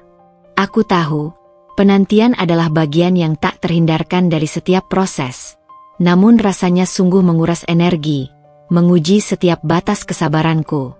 Aku berusaha keras menyibukkan diri dengan melukis di losmen, menjelajahi beberapa galeri seni di Yogyakarta yang menawarkan ketenangan, atau sekadar tenggelam dalam tumpukan buku di perpustakaan umum. Aku bahkan mulai mencoba belajar bahasa Jawa sederhana dari percakapan sehari-hari orang-orang di sekitarku, mencoba membaurkan diri dengan kehidupan kota yang baru ini. Pada suatu sore yang cerah, saat aku sedang duduk di sebuah kafe cozy yang tidak terlalu jauh dari losmenku, menikmati secangkir kopi hangat dan asyik dengan sketsa desain baru di buku catatanku, ponselku tiba-tiba berdering nyaring. Sebuah nomor yang tidak kukenal muncul di layar. Jantungku berdesir, merasakan firasat baik yang samar. Aku menarik napas dalam-dalam, mencoba menenangkan diri sebelum mengangkat panggilan itu. "Halo, dengan Ibu Arini?" Suara seorang wanita terdengar ramah dan profesional di seberang sana. "Iya, saya sendiri," jawabku, berusaha menjaga nada suaraku agar tetap tenang dan tidak menunjukkan kegugupan. "Saya dari HRD PT Kreatif Media Nusantara. Kami ingin memberitahukan bahwa Anda diterima untuk posisi desainer grafis. Kapan Anda bisa mulai bergabung?" Dunia seolah berhenti berputar sejenak. Kata-kata itu bergaung di telingaku, berulang kali. Aku tidak salah dengar, kan? Diterima? Rasanya seperti beban berat yang selama ini menekan pundakku, yang selama ini membebani setiap langkahku, mendadak terangkat. Sebuah senyum lebar yang tulus dan murni akhirnya menghiasi bibirku setelah sekian lama. Sebuah senyum yang bukan lagi paksaan atau topeng. Air mata haru sedikit menggenang di pelupuk mataku. Namun kali ini bukan air mata kesedihan, melainkan tetesan kelegaan dan kebahagiaan yang tak terhingga. "Terima kasih banyak, Bu. Saya bisa mulai secepatnya," jawabku antusias. Suara parauku berubah penuh semangat dan gairah. Aku mencatat semua detail yang diberikan, mulai dari tanggal mulai kerja, dokumen-dokumen yang harus disiapkan, hingga jadwal orientasi karyawan baru. Setelah panggilan berakhir, aku terduduk, masih tak percaya sepenuhnya dengan kabar baik ini. Ini bukan hanya sebuah pekerjaan, ini adalah awal yang benar-benar baru, sebuah kesempatan emas untuk membuktikan pada diriku sendiri, dan mungkin pada orang-orang yang meragukanku, bahwa aku bisa bangkit, aku bisa berdiri kembali di atas kaki sendiri. Untuk merayakan kabar baik ini, aku memutuskan untuk berjalan-jalan di sepanjang jalan Malioboro yang ikonik. Suasana di sana selalu ramai, hidup, dan penuh energi, mampu membangkitkan semangatku yang sempat redup. Aku membiarkan diriku larut dalam keramaian, menikmati pertunjukan musisi jalanan, dan mengamati para pedagang yang sibuk dengan dagangan mereka. Aku membeli sebuah gantungan kunci batik yang cantik sebagai kenang-kenangan atas hari ini, hari di mana takdirku mulai berputar ke arah yang lebih baik, dan menikmati jajanan kaki lima seperti bakso bakar dan es dawet yang segar. Ketika aku sedang asyik memilih sebuah dompet kulit hasil kerajinan tangan lokal di salah satu toko souvenir, aku mendengar suara yang sangat familiar memanggil namaku. Suara yang tenang dan ramah itu. "Arini." Aku menoleh. Itu Dimas. Ia berdiri di belakangku, tersenyum ramah seperti biasa, mengenakan kemeja batik yang rapi, tampak baru selesai dari suatu acara formal. "Dimas. Astaga, kebetulan sekali kita bertemu lagi," kataku, senyumku mengembang lebar. Pertemuan kedua di tempat yang tak terduga. "Kamu sering kesini?" "Lumayan. Saya sedang ada riset untuk tugas akhir di sini, di sekitar kampus. Banyak literatur dan sumber unik di toko-toko buku di Malioboro," jawabnya. "Senang sekali bertemu kamu lagi, Arini." Kelihatannya kamu jauh lebih ceria hari ini. Aku tersenyum lebar, tidak bisa menyembunyikan kebahagiaanku. Iya, alhamdulillah. Saya baru saja dapat kabar baik. Saya diterima kerja di PT Kreatif Media Nusantara.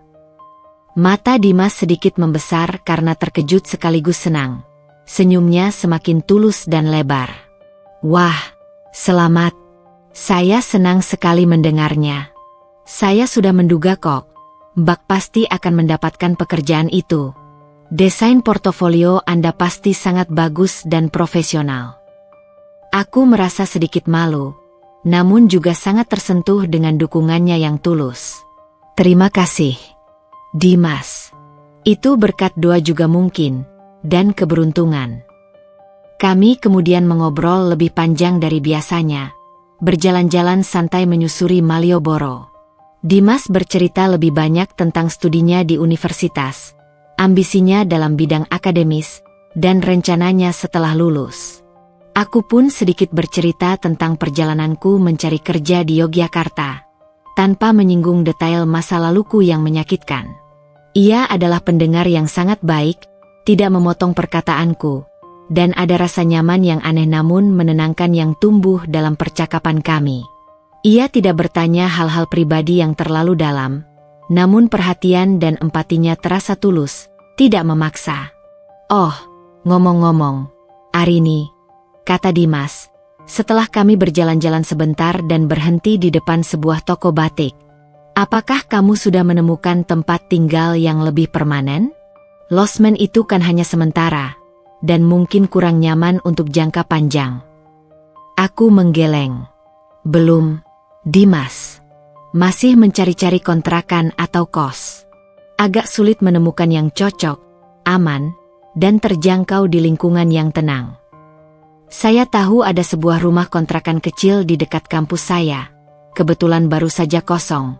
Tawar Dimas, suaranya penuh niat membantu. Pemiliknya itu kenalan baik saya. Lingkungannya tenang, cocok untuk kamu, dan akses ke transportasi umum juga mudah. Mataku berbinar mendengar tawaran itu. Benarkah? Wah, boleh sekali, Dimas. Saya sangat terbantu kalau begitu. Itu akan sangat meringankan bebanku. Tentu. Nanti saya bisa antarkan kamu ke sana kalau kamu ada waktu luang, ucapnya tulus.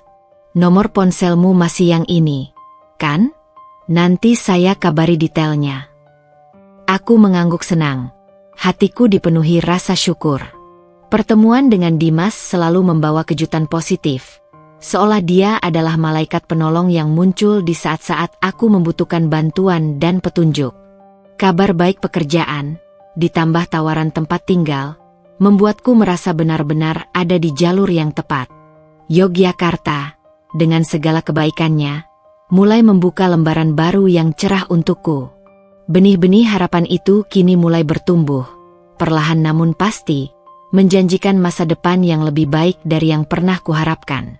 Beberapa hari setelah kabar gembira diterima bekerja di PT Kreatif Media Nusantara dan tawaran kontrakan yang tak terduga dari Dimas, aku merasa seperti awan mendung kelabu yang selama ini menyelimuti hidupku perlahan mulai tersingkap, digantikan oleh secercah cahaya. Hidup di losmen memang praktis untuk sementara, namun tidak memberikan rasa memiliki atau privasi yang kubutuhkan untuk memulai proses penyembuhan hati. Tawaran Dimas adalah anugerah, seolah jawaban atas doa yang tak terucap. Sebuah kesempatan untuk benar-benar menjejakkan kaki di tanah baru ini. Sesuai janjinya, Dimas mengabariku dan mengajak untuk melihat kontrakan yang ia maksud pada sore harinya. Pagi itu, dengan semangat baru yang membuncah, aku sudah siap. Aku menemaninya menyusuri jalanan yang teduh hingga tiba di sebuah gang kecil yang tenang, dekat area kampus yang asri. Di sana, berdirilah sebuah rumah kontrakan kecil, sederhana namun memancarkan aura nyaman. Halaman depannya yang mungil ditumbuhi beberapa tanaman hias yang tertata rapi, memberikan kesan asri. Interiornya juga sederhana, dengan 2 kamar tidur yang cukup luas, 1 kamar mandi, dapur kecil yang fungsional, dan ruang tamu yang nyaman. Jendela-jendela besar di setiap ruangan memungkinkan cahaya matahari masuk dengan leluasa, menerangi setiap sudut dan menghadirkan kesan hangat. Aku langsung jatuh cinta pada suasana tenangnya, pada kesederhanaannya yang justru terasa sempurna untuk awal yang baru ini. "Bagaimana, Arini? Cocok?" tanya Dimas, mengamati ekspresiku dengan cermat, seolah ingin memastikan aku benar-benar menyukainya. Senyum tipisnya begitu menenangkan. Aku mengangguk cepat, senyum merekah tak tertahankan di bibirku. "Sangat cocok, Dimas. Ini persis seperti yang kubutuhkan." Jauh dari keramaian tapi tidak terisolasi, lingkungannya terasa aman. Dimas tersenyum lega, matanya memancarkan kelegaan. "Syukurlah kalau begitu. Nanti saya bantu urus administrasinya dengan pemilik. Kamu bisa langsung pindah kapan saja, setelah beres-beres di losmen." Proses pindah tidak memakan waktu lama, berkat bantuan pemilik losmen dan beberapa barangku yang memang tidak banyak.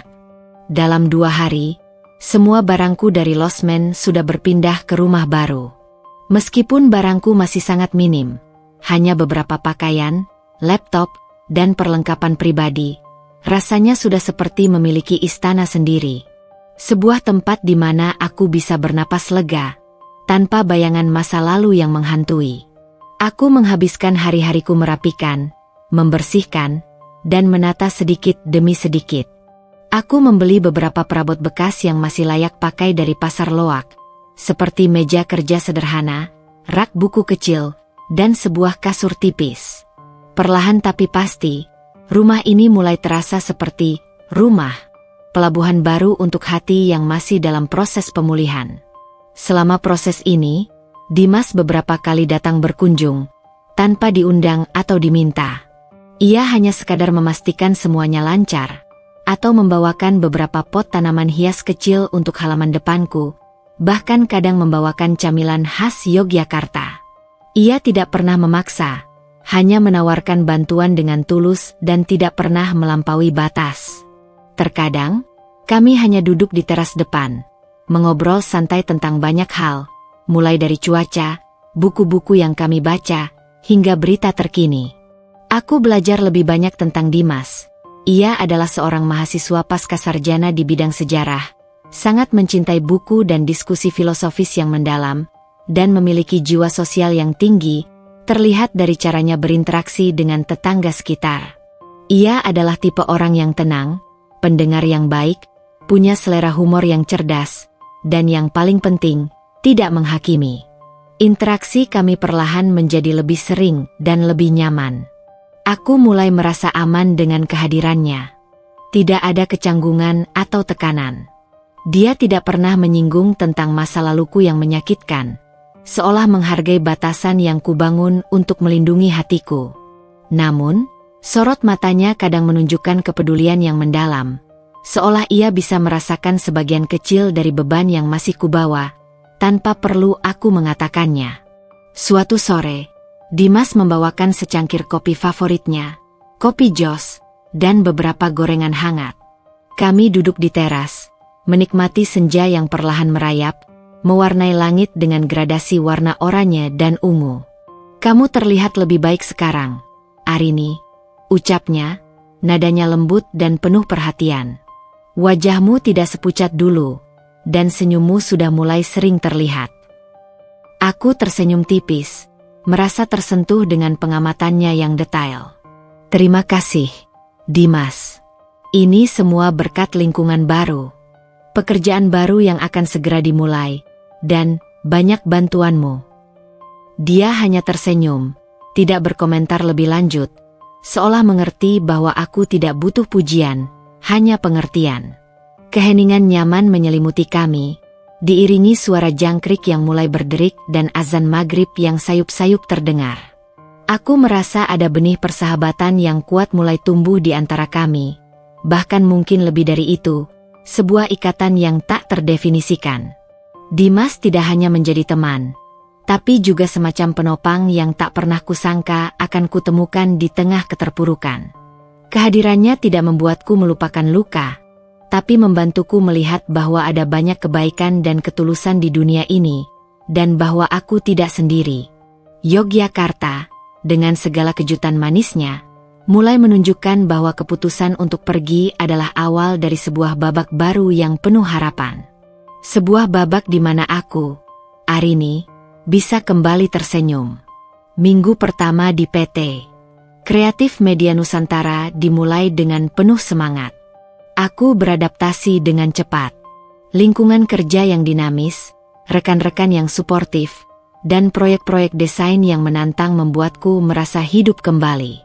Aku mencurahkan seluruh energiku pada pekerjaan, mencoba melupakan semua yang telah terjadi di masa lalu. Setiap pagi, aku berangkat kerja dengan hati yang lebih ringan, dan setiap sore, aku pulang dengan perasaan puas. Pekerjaan ini bukan hanya penghasilan, tapi juga terapi terbaik bagiku. Rumah kontrakan kecilku terasa seperti sebuah benteng perlindungan. Setelah seharian bekerja, aku suka menghabiskan waktu di teras depan, menikmati senja sambil membaca buku atau mendengarkan musik. Sesekali, Dimas akan datang berkunjung. Kami akan mengobrol tentang hari-hari kami, berbagi cerita tentang studi dan pekerjaannya, atau sekadar berbagi tawa ringan. Kehadirannya yang tenang dan dewasa memberiku rasa nyaman yang tak ternilai. Ia adalah satu-satunya orang di Yogyakarta yang tahu sebagian kecil dari kisahku, meskipun aku tidak pernah bercerita detail tentang pengkhianatan itu. Ia hanya tahu aku pindah untuk mencari awal yang baru. Hubunganku dengan Dimas tumbuh alami, berlandaskan rasa saling percaya dan menghargai. Ia tidak pernah memaksaku bercerita, namun selalu ada di sana sebagai pendengar jika aku ingin bicara. Perlahan, aku mulai membuka diri, menceritakan tentang perjalananku yang spontan ke Yogyakarta, tentang keinginan kuatku untuk mandiri, dan tentang beberapa tantangan kecil yang kuhadapi dalam pekerjaan. Dimas selalu memberikan masukan yang bijaksana dan dukungan yang tulus. Namun, di tengah semua kebaikan dan kedamaian yang mulai kurasakan, bayangan masa lalu sesekali masih datang mengusik. Terkadang, saat aku sedang fokus pada desain, atau saat sedang melamun di teras, wajah Wisnu dan Rina akan muncul begitu saja di benakku. Aku akan membayangkan bagaimana hidup mereka sekarang. Apakah mereka bahagia? Apakah pernikahan mereka berjalan lancar? Rasa ingin tahu itu tak bisa kuhindari, meskipun aku berusaha sekuat tenaga untuk tidak mencari tahu. Suatu malam, setelah seharian penuh bekerja, aku sedang bersantai di sofa, membalas pesan dari rekan kerja. Ponselku bergetar, menunjukkan notifikasi media sosial. Tanpa sadar, jemariku bergerak sendiri, membuka profil Wisnu. Aku tahu aku tidak seharusnya melakukannya, tapi rasa penasaran itu terlalu kuat. Dan di sana, terpampang jelas foto-foto pernikahan mereka. Wisnu dan Rina tersenyum bahagia dalam balutan busana pengantin. Mereka tampak serasi, penuh cinta. Ada juga foto-foto lain, liburan singkat mereka, momen-momen manis yang seharusnya menjadi milikku. Jantungku mencelos. Rasa sakit yang kupikir sudah mulai sembuh, mendadak terasa kembali, perih dan menusuk.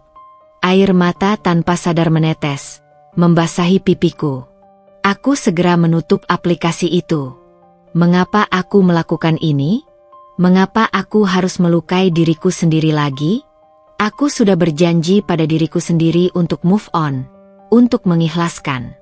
Namun, melihat kebahagiaan mereka di depan mata, meskipun hanya melalui layar ponsel, ternyata masih mampu meruntuhkan pertahananku. Malam itu, tidurku tidak tenang. Hantu masa lalu kembali menghantuiku.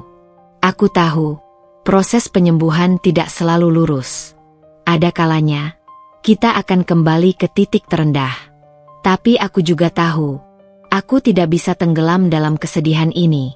Aku sudah melangkah sejauh ini. Aku punya pekerjaan baru, rumah baru, dan Dimas, yang memberiku kenyamanan tanpa syarat.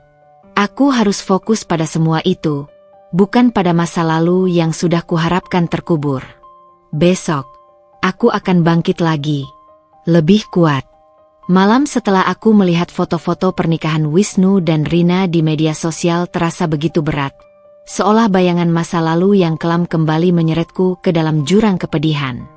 Aku tahu aku telah melakukan kesalahan besar dengan mengintip masa lalu yang seharusnya sudah kutinggalkan dan kubiarkan terkubur. Tidurku gelisah, diselingi mimpi-mimpi buruk yang terasa nyata, dan pagi harinya, meskipun aku sudah berusaha keras menutupi jejak air mata dengan lapisan concealer dan makeup tipis, rekan-rekan kerjaku di kantor tetap bisa merasakan ada sesuatu yang berbeda. Mereka melempar pandangan khawatir, seolah bisa membaca kesedihan di mataku. Aku mencoba bersikap normal, memaksakan senyum, dan tenggelam dalam tumpukan brief desain yang menumpuk di mejaku. Tetapi pikiranku terus melayang, tak bisa fokus. Siang harinya, saat jam makan siang tiba, aku memilih untuk makan sendiri di kantin kantor yang ramai, mencari sedikit ketenangan dan ruang untuk diriku sendiri. Saat aku sedang melamun menatap piring nasi yang bahkan tak menarik selera, sebuah suara lembut menyapaku dari samping. "Arini, kamu baik-baik saja?" Itu Dimas. Ia berdiri di depanku, memegang nampan makanan, dengan raut wajah yang menunjukkan kekhawatiran yang tulus, matanya yang teduh menatapku penuh empati. Aku sempat lupa bahwa Dimas sering berkunjung ke perpustakaan kampus yang letaknya tidak terlalu jauh dari kantorku, dan kadang kami bisa bertemu secara kebetulan di sekitar area itu. Aku tersenyum tipis, sebuah senyum yang terasa hampa, berusaha meyakinkannya dan mungkin juga diriku sendiri. "Aku baik-baik saja, Dimas. Hanya sedikit lelah, mungkin karena kurang tidur." Dimas tidak berkomentar. Ia hanya menarik kursi di depanku dengan pelan dan duduk. Ia tidak bertanya lebih lanjut, tidak menuntut penjelasan, tidak mendesakku. Ia hanya ada di sana, menemaniku dalam kesunyian yang menenangkan, makan siang tanpa percakapan yang berarti. Keheningan itu, anehnya, terasa jauh lebih menenangkan daripada kata-kata simpati yang mungkin akan membuatku kembali terisak. Aku merasa Dimas seolah bisa membaca perasaanku, memahami bahwa aku sedang berjuang sendirian, tanpa perlu kuceritakan detailnya. Setelah kami selesai makan dalam keheningan yang nyaman, Dimas bangkit dari kursinya. "Aku harus kembali ke kampus. Ada jadwal bimbingan skripsi sore ini. Tapi, kalau ada apa-apa, jangan sungkan memberitahuku, ya." Ia tersenyum tipis. Sorot matanya penuh pengertian dan dukungan. "Ingat, kamu tidak sendiri." Kalimat terakhirnya, "kamu tidak sendiri," bergaung di benakku. Sebuah kalimat sederhana, hanya 3 kata, namun begitu kuat, seolah merangkul hatiku yang rapuh dan memberikan kehangatan yang telah lama kurindukan. Aku menatap punggungnya yang menjauh, perlahan menghilang di keramaian kantin. Untuk pertama kalinya, aku merasa begitu bersyukur atas kehadirannya yang tak terduga dalam hidupku. Sore itu, setelah jam kerja usai, aku memutuskan untuk tidak langsung pulang ke kontrakan. Aku berjalan kaki menuju sebuah taman kota yang tak jauh dari kantor, mencari udara segar dan ketenangan. Aku duduk di bangku taman yang teduh di bawah pohon rindang, mengamati anak-anak yang bermain riang di area permainan dan pasangan yang duduk berdua, larut dalam dunia mereka sendiri. Pemandangan itu, alih-alih membuatku sedih atau iri, justru memberiku perspektif baru yang jernih. Aku mulai merenung dalam-dalam. Ya, aku terluka. Ya, aku dikhianati oleh 2 orang yang paling kucintai dan kupercaya. Tapi apakah aku akan membiarkan itu mendefinisikan seluruh hidupku? Apakah aku akan terus terkurung dalam bayangan masa lalu yang kelam, terpenjara oleh rasa sakit dan amarah, sementara dunia terus bergerak maju, menawarkan kesempatan-kesempatan baru? Kehilangan Wisnu dan Rina memang menyakitkan, sebuah pukulan telak yang membuatku limbung. Namun di sisi lain, bukankah aku telah mendapatkan hal-hal baru yang berharga? Pekerjaan yang sesuai passion dan memberiku kemandirian finansial, rumah kontrakan yang nyaman dan terasa seperti pelabuhan, dan sebuah pertemanan tulus dengan Dimas, yang memberikan kenyamanan tanpa syarat. Dan yang paling penting, aku merasa mendapatkan diriku kembali. Arini yang dulu terlalu bergantung pada orang lain, terlalu mencintai hingga lupa akan diri sendiri, kini mulai menemukan kekuatan internalnya. Aku sudah berani melangkah sendirian ke kota asing, mencari pekerjaan, dan membangun hidup baru dari nol. Aku sudah cukup kuat untuk menghadapi kenyataan, sekuat apapun itu. Malam itu, saat aku kembali ke rumah, setelah mandi dan salat, aku mengambil ponselku. Kali ini, bukan untuk mengintip masa lalu yang akan kembali melukaiku. Aku membuka galeri foto. Aku melihat foto-foto lamaku dengan Wisnu, dengan Rina. Rasa sakit itu masih ada, menyisakan jejak perih di dada, namun tidak lagi melumpuhkan seperti sebelumnya. Dengan perlahan, tapi pasti, aku mulai menghapus beberapa foto yang paling menyakitkan dan memicu ingatan buruk. Bukan untuk melupakan mereka sepenuhnya, karena aku tahu itu mustahil, tapi untuk memberi ruang pada lembaran baru, untuk melepaskan beban yang tak perlu. Aku juga mengirim pesan kepada ibu. Bu, Arini baik-baik saja. Arini janji besok akan telepon ibu. Jangan khawatir, ya. Aku tahu ibu pasti sangat mencemaskanku, dan aku merasa sedikit lega karena akhirnya aku merasa cukup kuat untuk berbicara dengannya, menjelaskan bahwa aku baik-baik saja. Pada saat itu, aku menyadari sebuah hal fundamental. Aku tidak perlu menghapus masa lalu, tapi aku perlu belajar untuk hidup berdampingan dengannya tanpa membiarkannya menguasai masa kiniku dan masa depanku.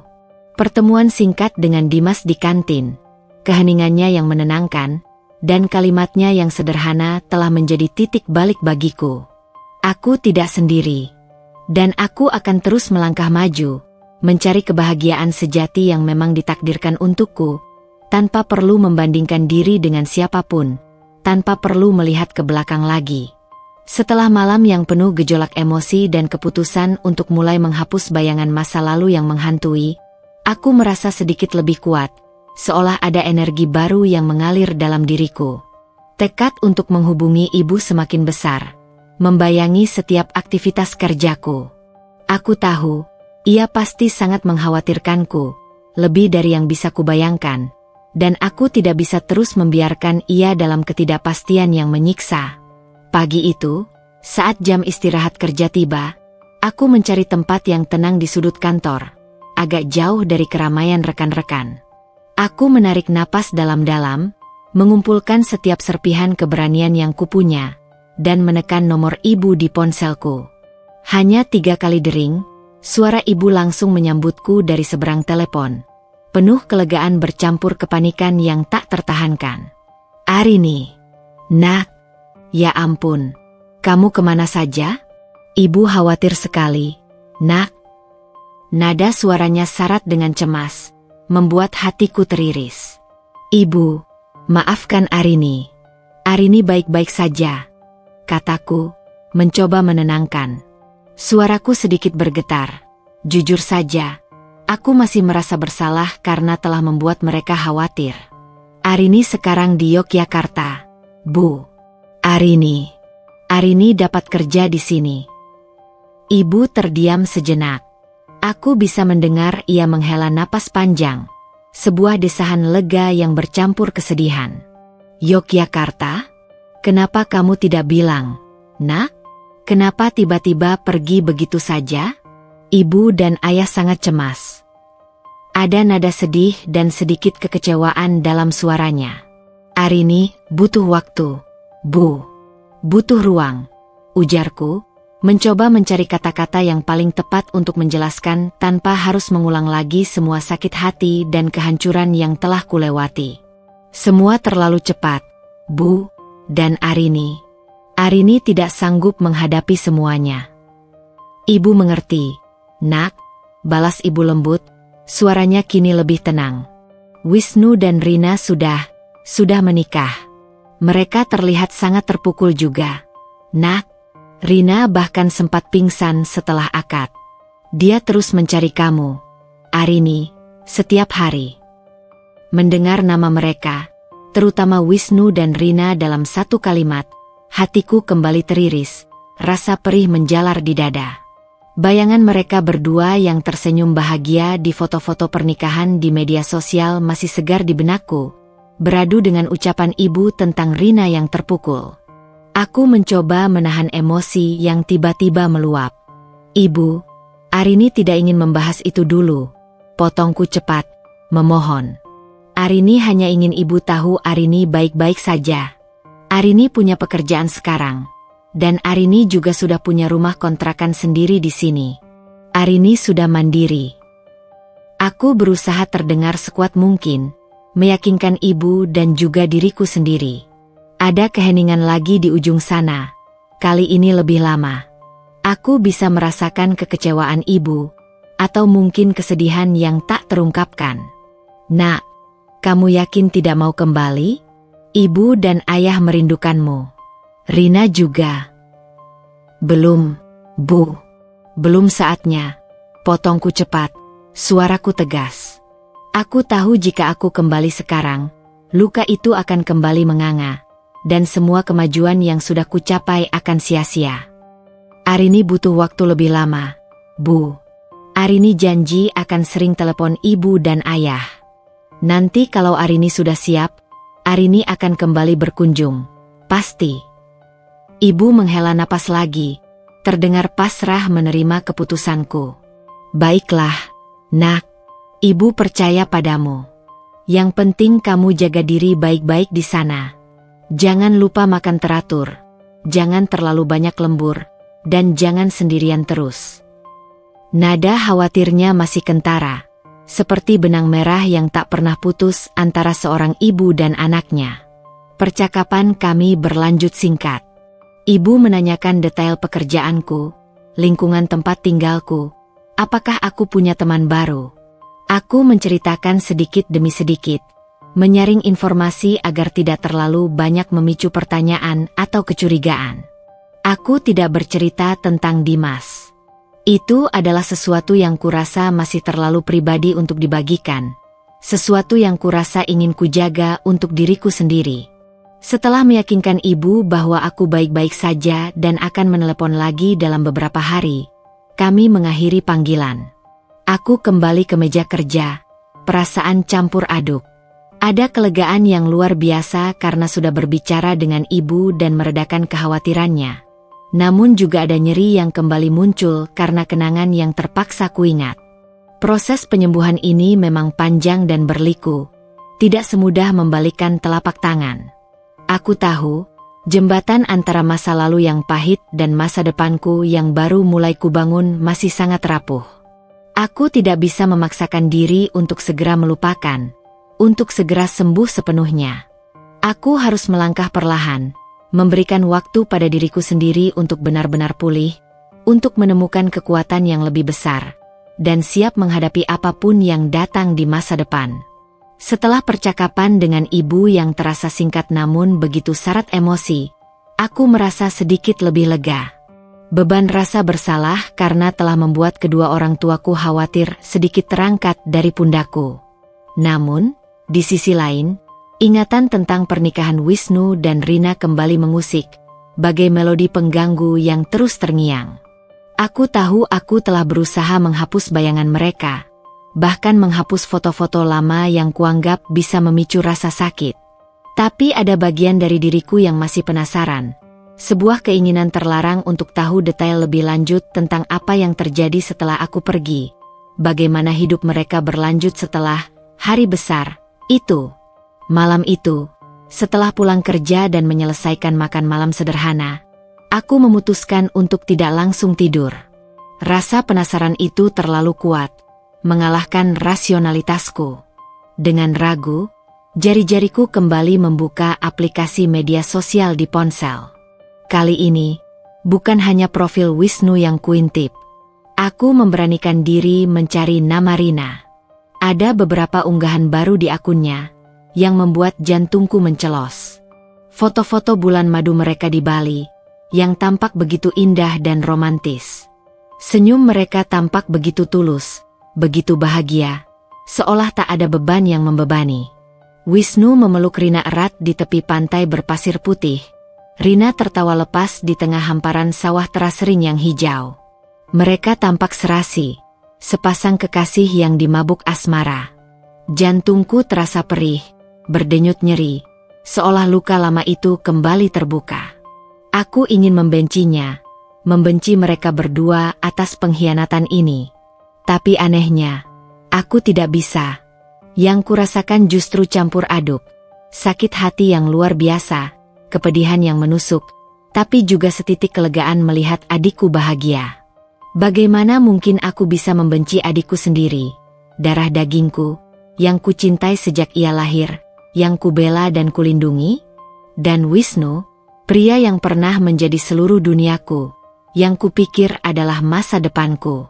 Aku terus menggulir layar ke bawah, seolah sedang menghukum diriku sendiri dengan setiap foto yang kulihat. Lalu mataku terpaku pada sebuah unggahan Rina yang lebih lama, sekitar seminggu sebelum pernikahanku yang seharusnya terjadi.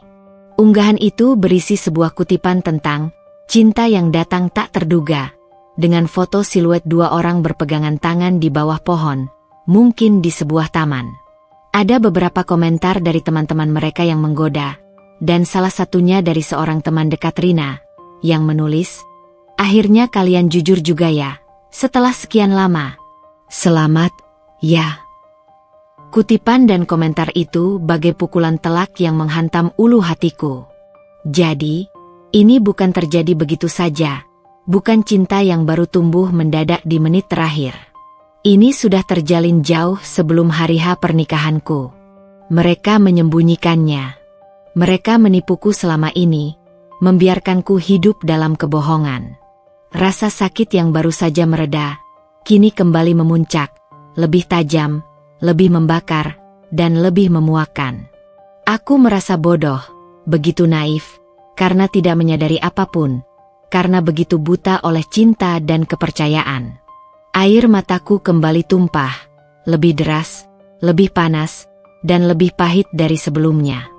Malam itu, aku menangis sejadi-jadinya di rumah kontrakanku yang sunyi. Tangisanku bukan lagi tangisan kesedihan atau kepedihan karena patah hati semata, melainkan tangisan kemarahan yang meluap, kekecewaan yang sangat mendalam, dan rasa dikhianati yang teramat pahit. Semua air mata yang selama ini kutahan, semua pertanyaan yang tidak sempat kuucapkan, semua jeritan yang kubungkam, kini keluar tanpa filter. Aku membanting ponselku ke sofa, frustrasi, lelah, dan hancur. Setelah puas menangis hingga air mataku kering dan napasku terengah-engah, aku terduduk lemas di lantai, bersandar pada dinding yang dingin. Kepalaku berdenyut hebat. Mataku perih, bengkak. Tapi di tengah semua kekacauan emosi itu, sebuah keputusan bulat, sebuah tekad baja, tiba-tiba muncul dalam benakku. Cukup. Ini harus berakhir. Aku tidak bisa terus-menerus membiarkan bayangan mereka menghantuiku, merenggut kedamaian yang baru saja kudapatkan. Aku tidak bisa terus hidup di bawah bayangan masa lalu yang kelam ini. Aku harus merdeka. Aku mengambil ponselku lagi. Dengan jari gemetar, aku membuka pengaturan akun media sosialku. Aku tidak peduli dengan apa yang akan mereka pikirkan. Aku memblokir akun Wisnu. Aku memblokir akun Rina. Lalu, tanpa ragu, aku menghapus semua jejak foto dan kenangan yang tersisa di ponselku. Tidak hanya yang berkaitan dengan mereka berdua, tapi semua yang bisa memicuku kembali pada ingatan lama yang menyakitkan. Ini bukan tindakan melupakan, karena aku tahu itu tidak mungkin. Ini adalah tindakan untuk melindungi diriku sendiri, untuk memberi batasan yang tegas antara masa lalu dan masa depanku. Aku perlu menutup bab ini sepenuhnya. Aku tahu ini akan sulit. Mungkin sesekali aku masih akan teringat, masih akan merasakan denyutan nyeri yang samar. Tapi dengan memutus semua kontak, dengan menghapus semua jejak digital mereka, aku berharap bisa mempercepat proses penyembuhanku, mempercepat langkahku menuju kebebasan sejati. Aku telah memberikan kebahagiaan untuk mereka, bahkan dengan mengorbankan kebahagiaanku sendiri. Sekarang, Saatnya aku mencari kebahagiaanku sendiri. Tanpa bayangan mereka, tanpa luka lama yang terus menganga. Aku ingin memulai bab baru, yang benar-benar bersih, yang kutulis sendiri. Pagi menjelang. Cahaya matahari masuk melalui jendela, menerangi kamarku. Aku merasa lebih ringan, seolah beban berat telah terangkat dari pundakku.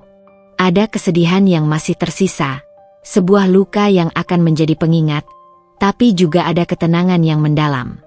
Aku telah membuat keputusan akhir. Ini adalah hari pertamaku tanpa terhubung dengan masa lalu yang mengikat. Ini adalah awal yang sesungguhnya.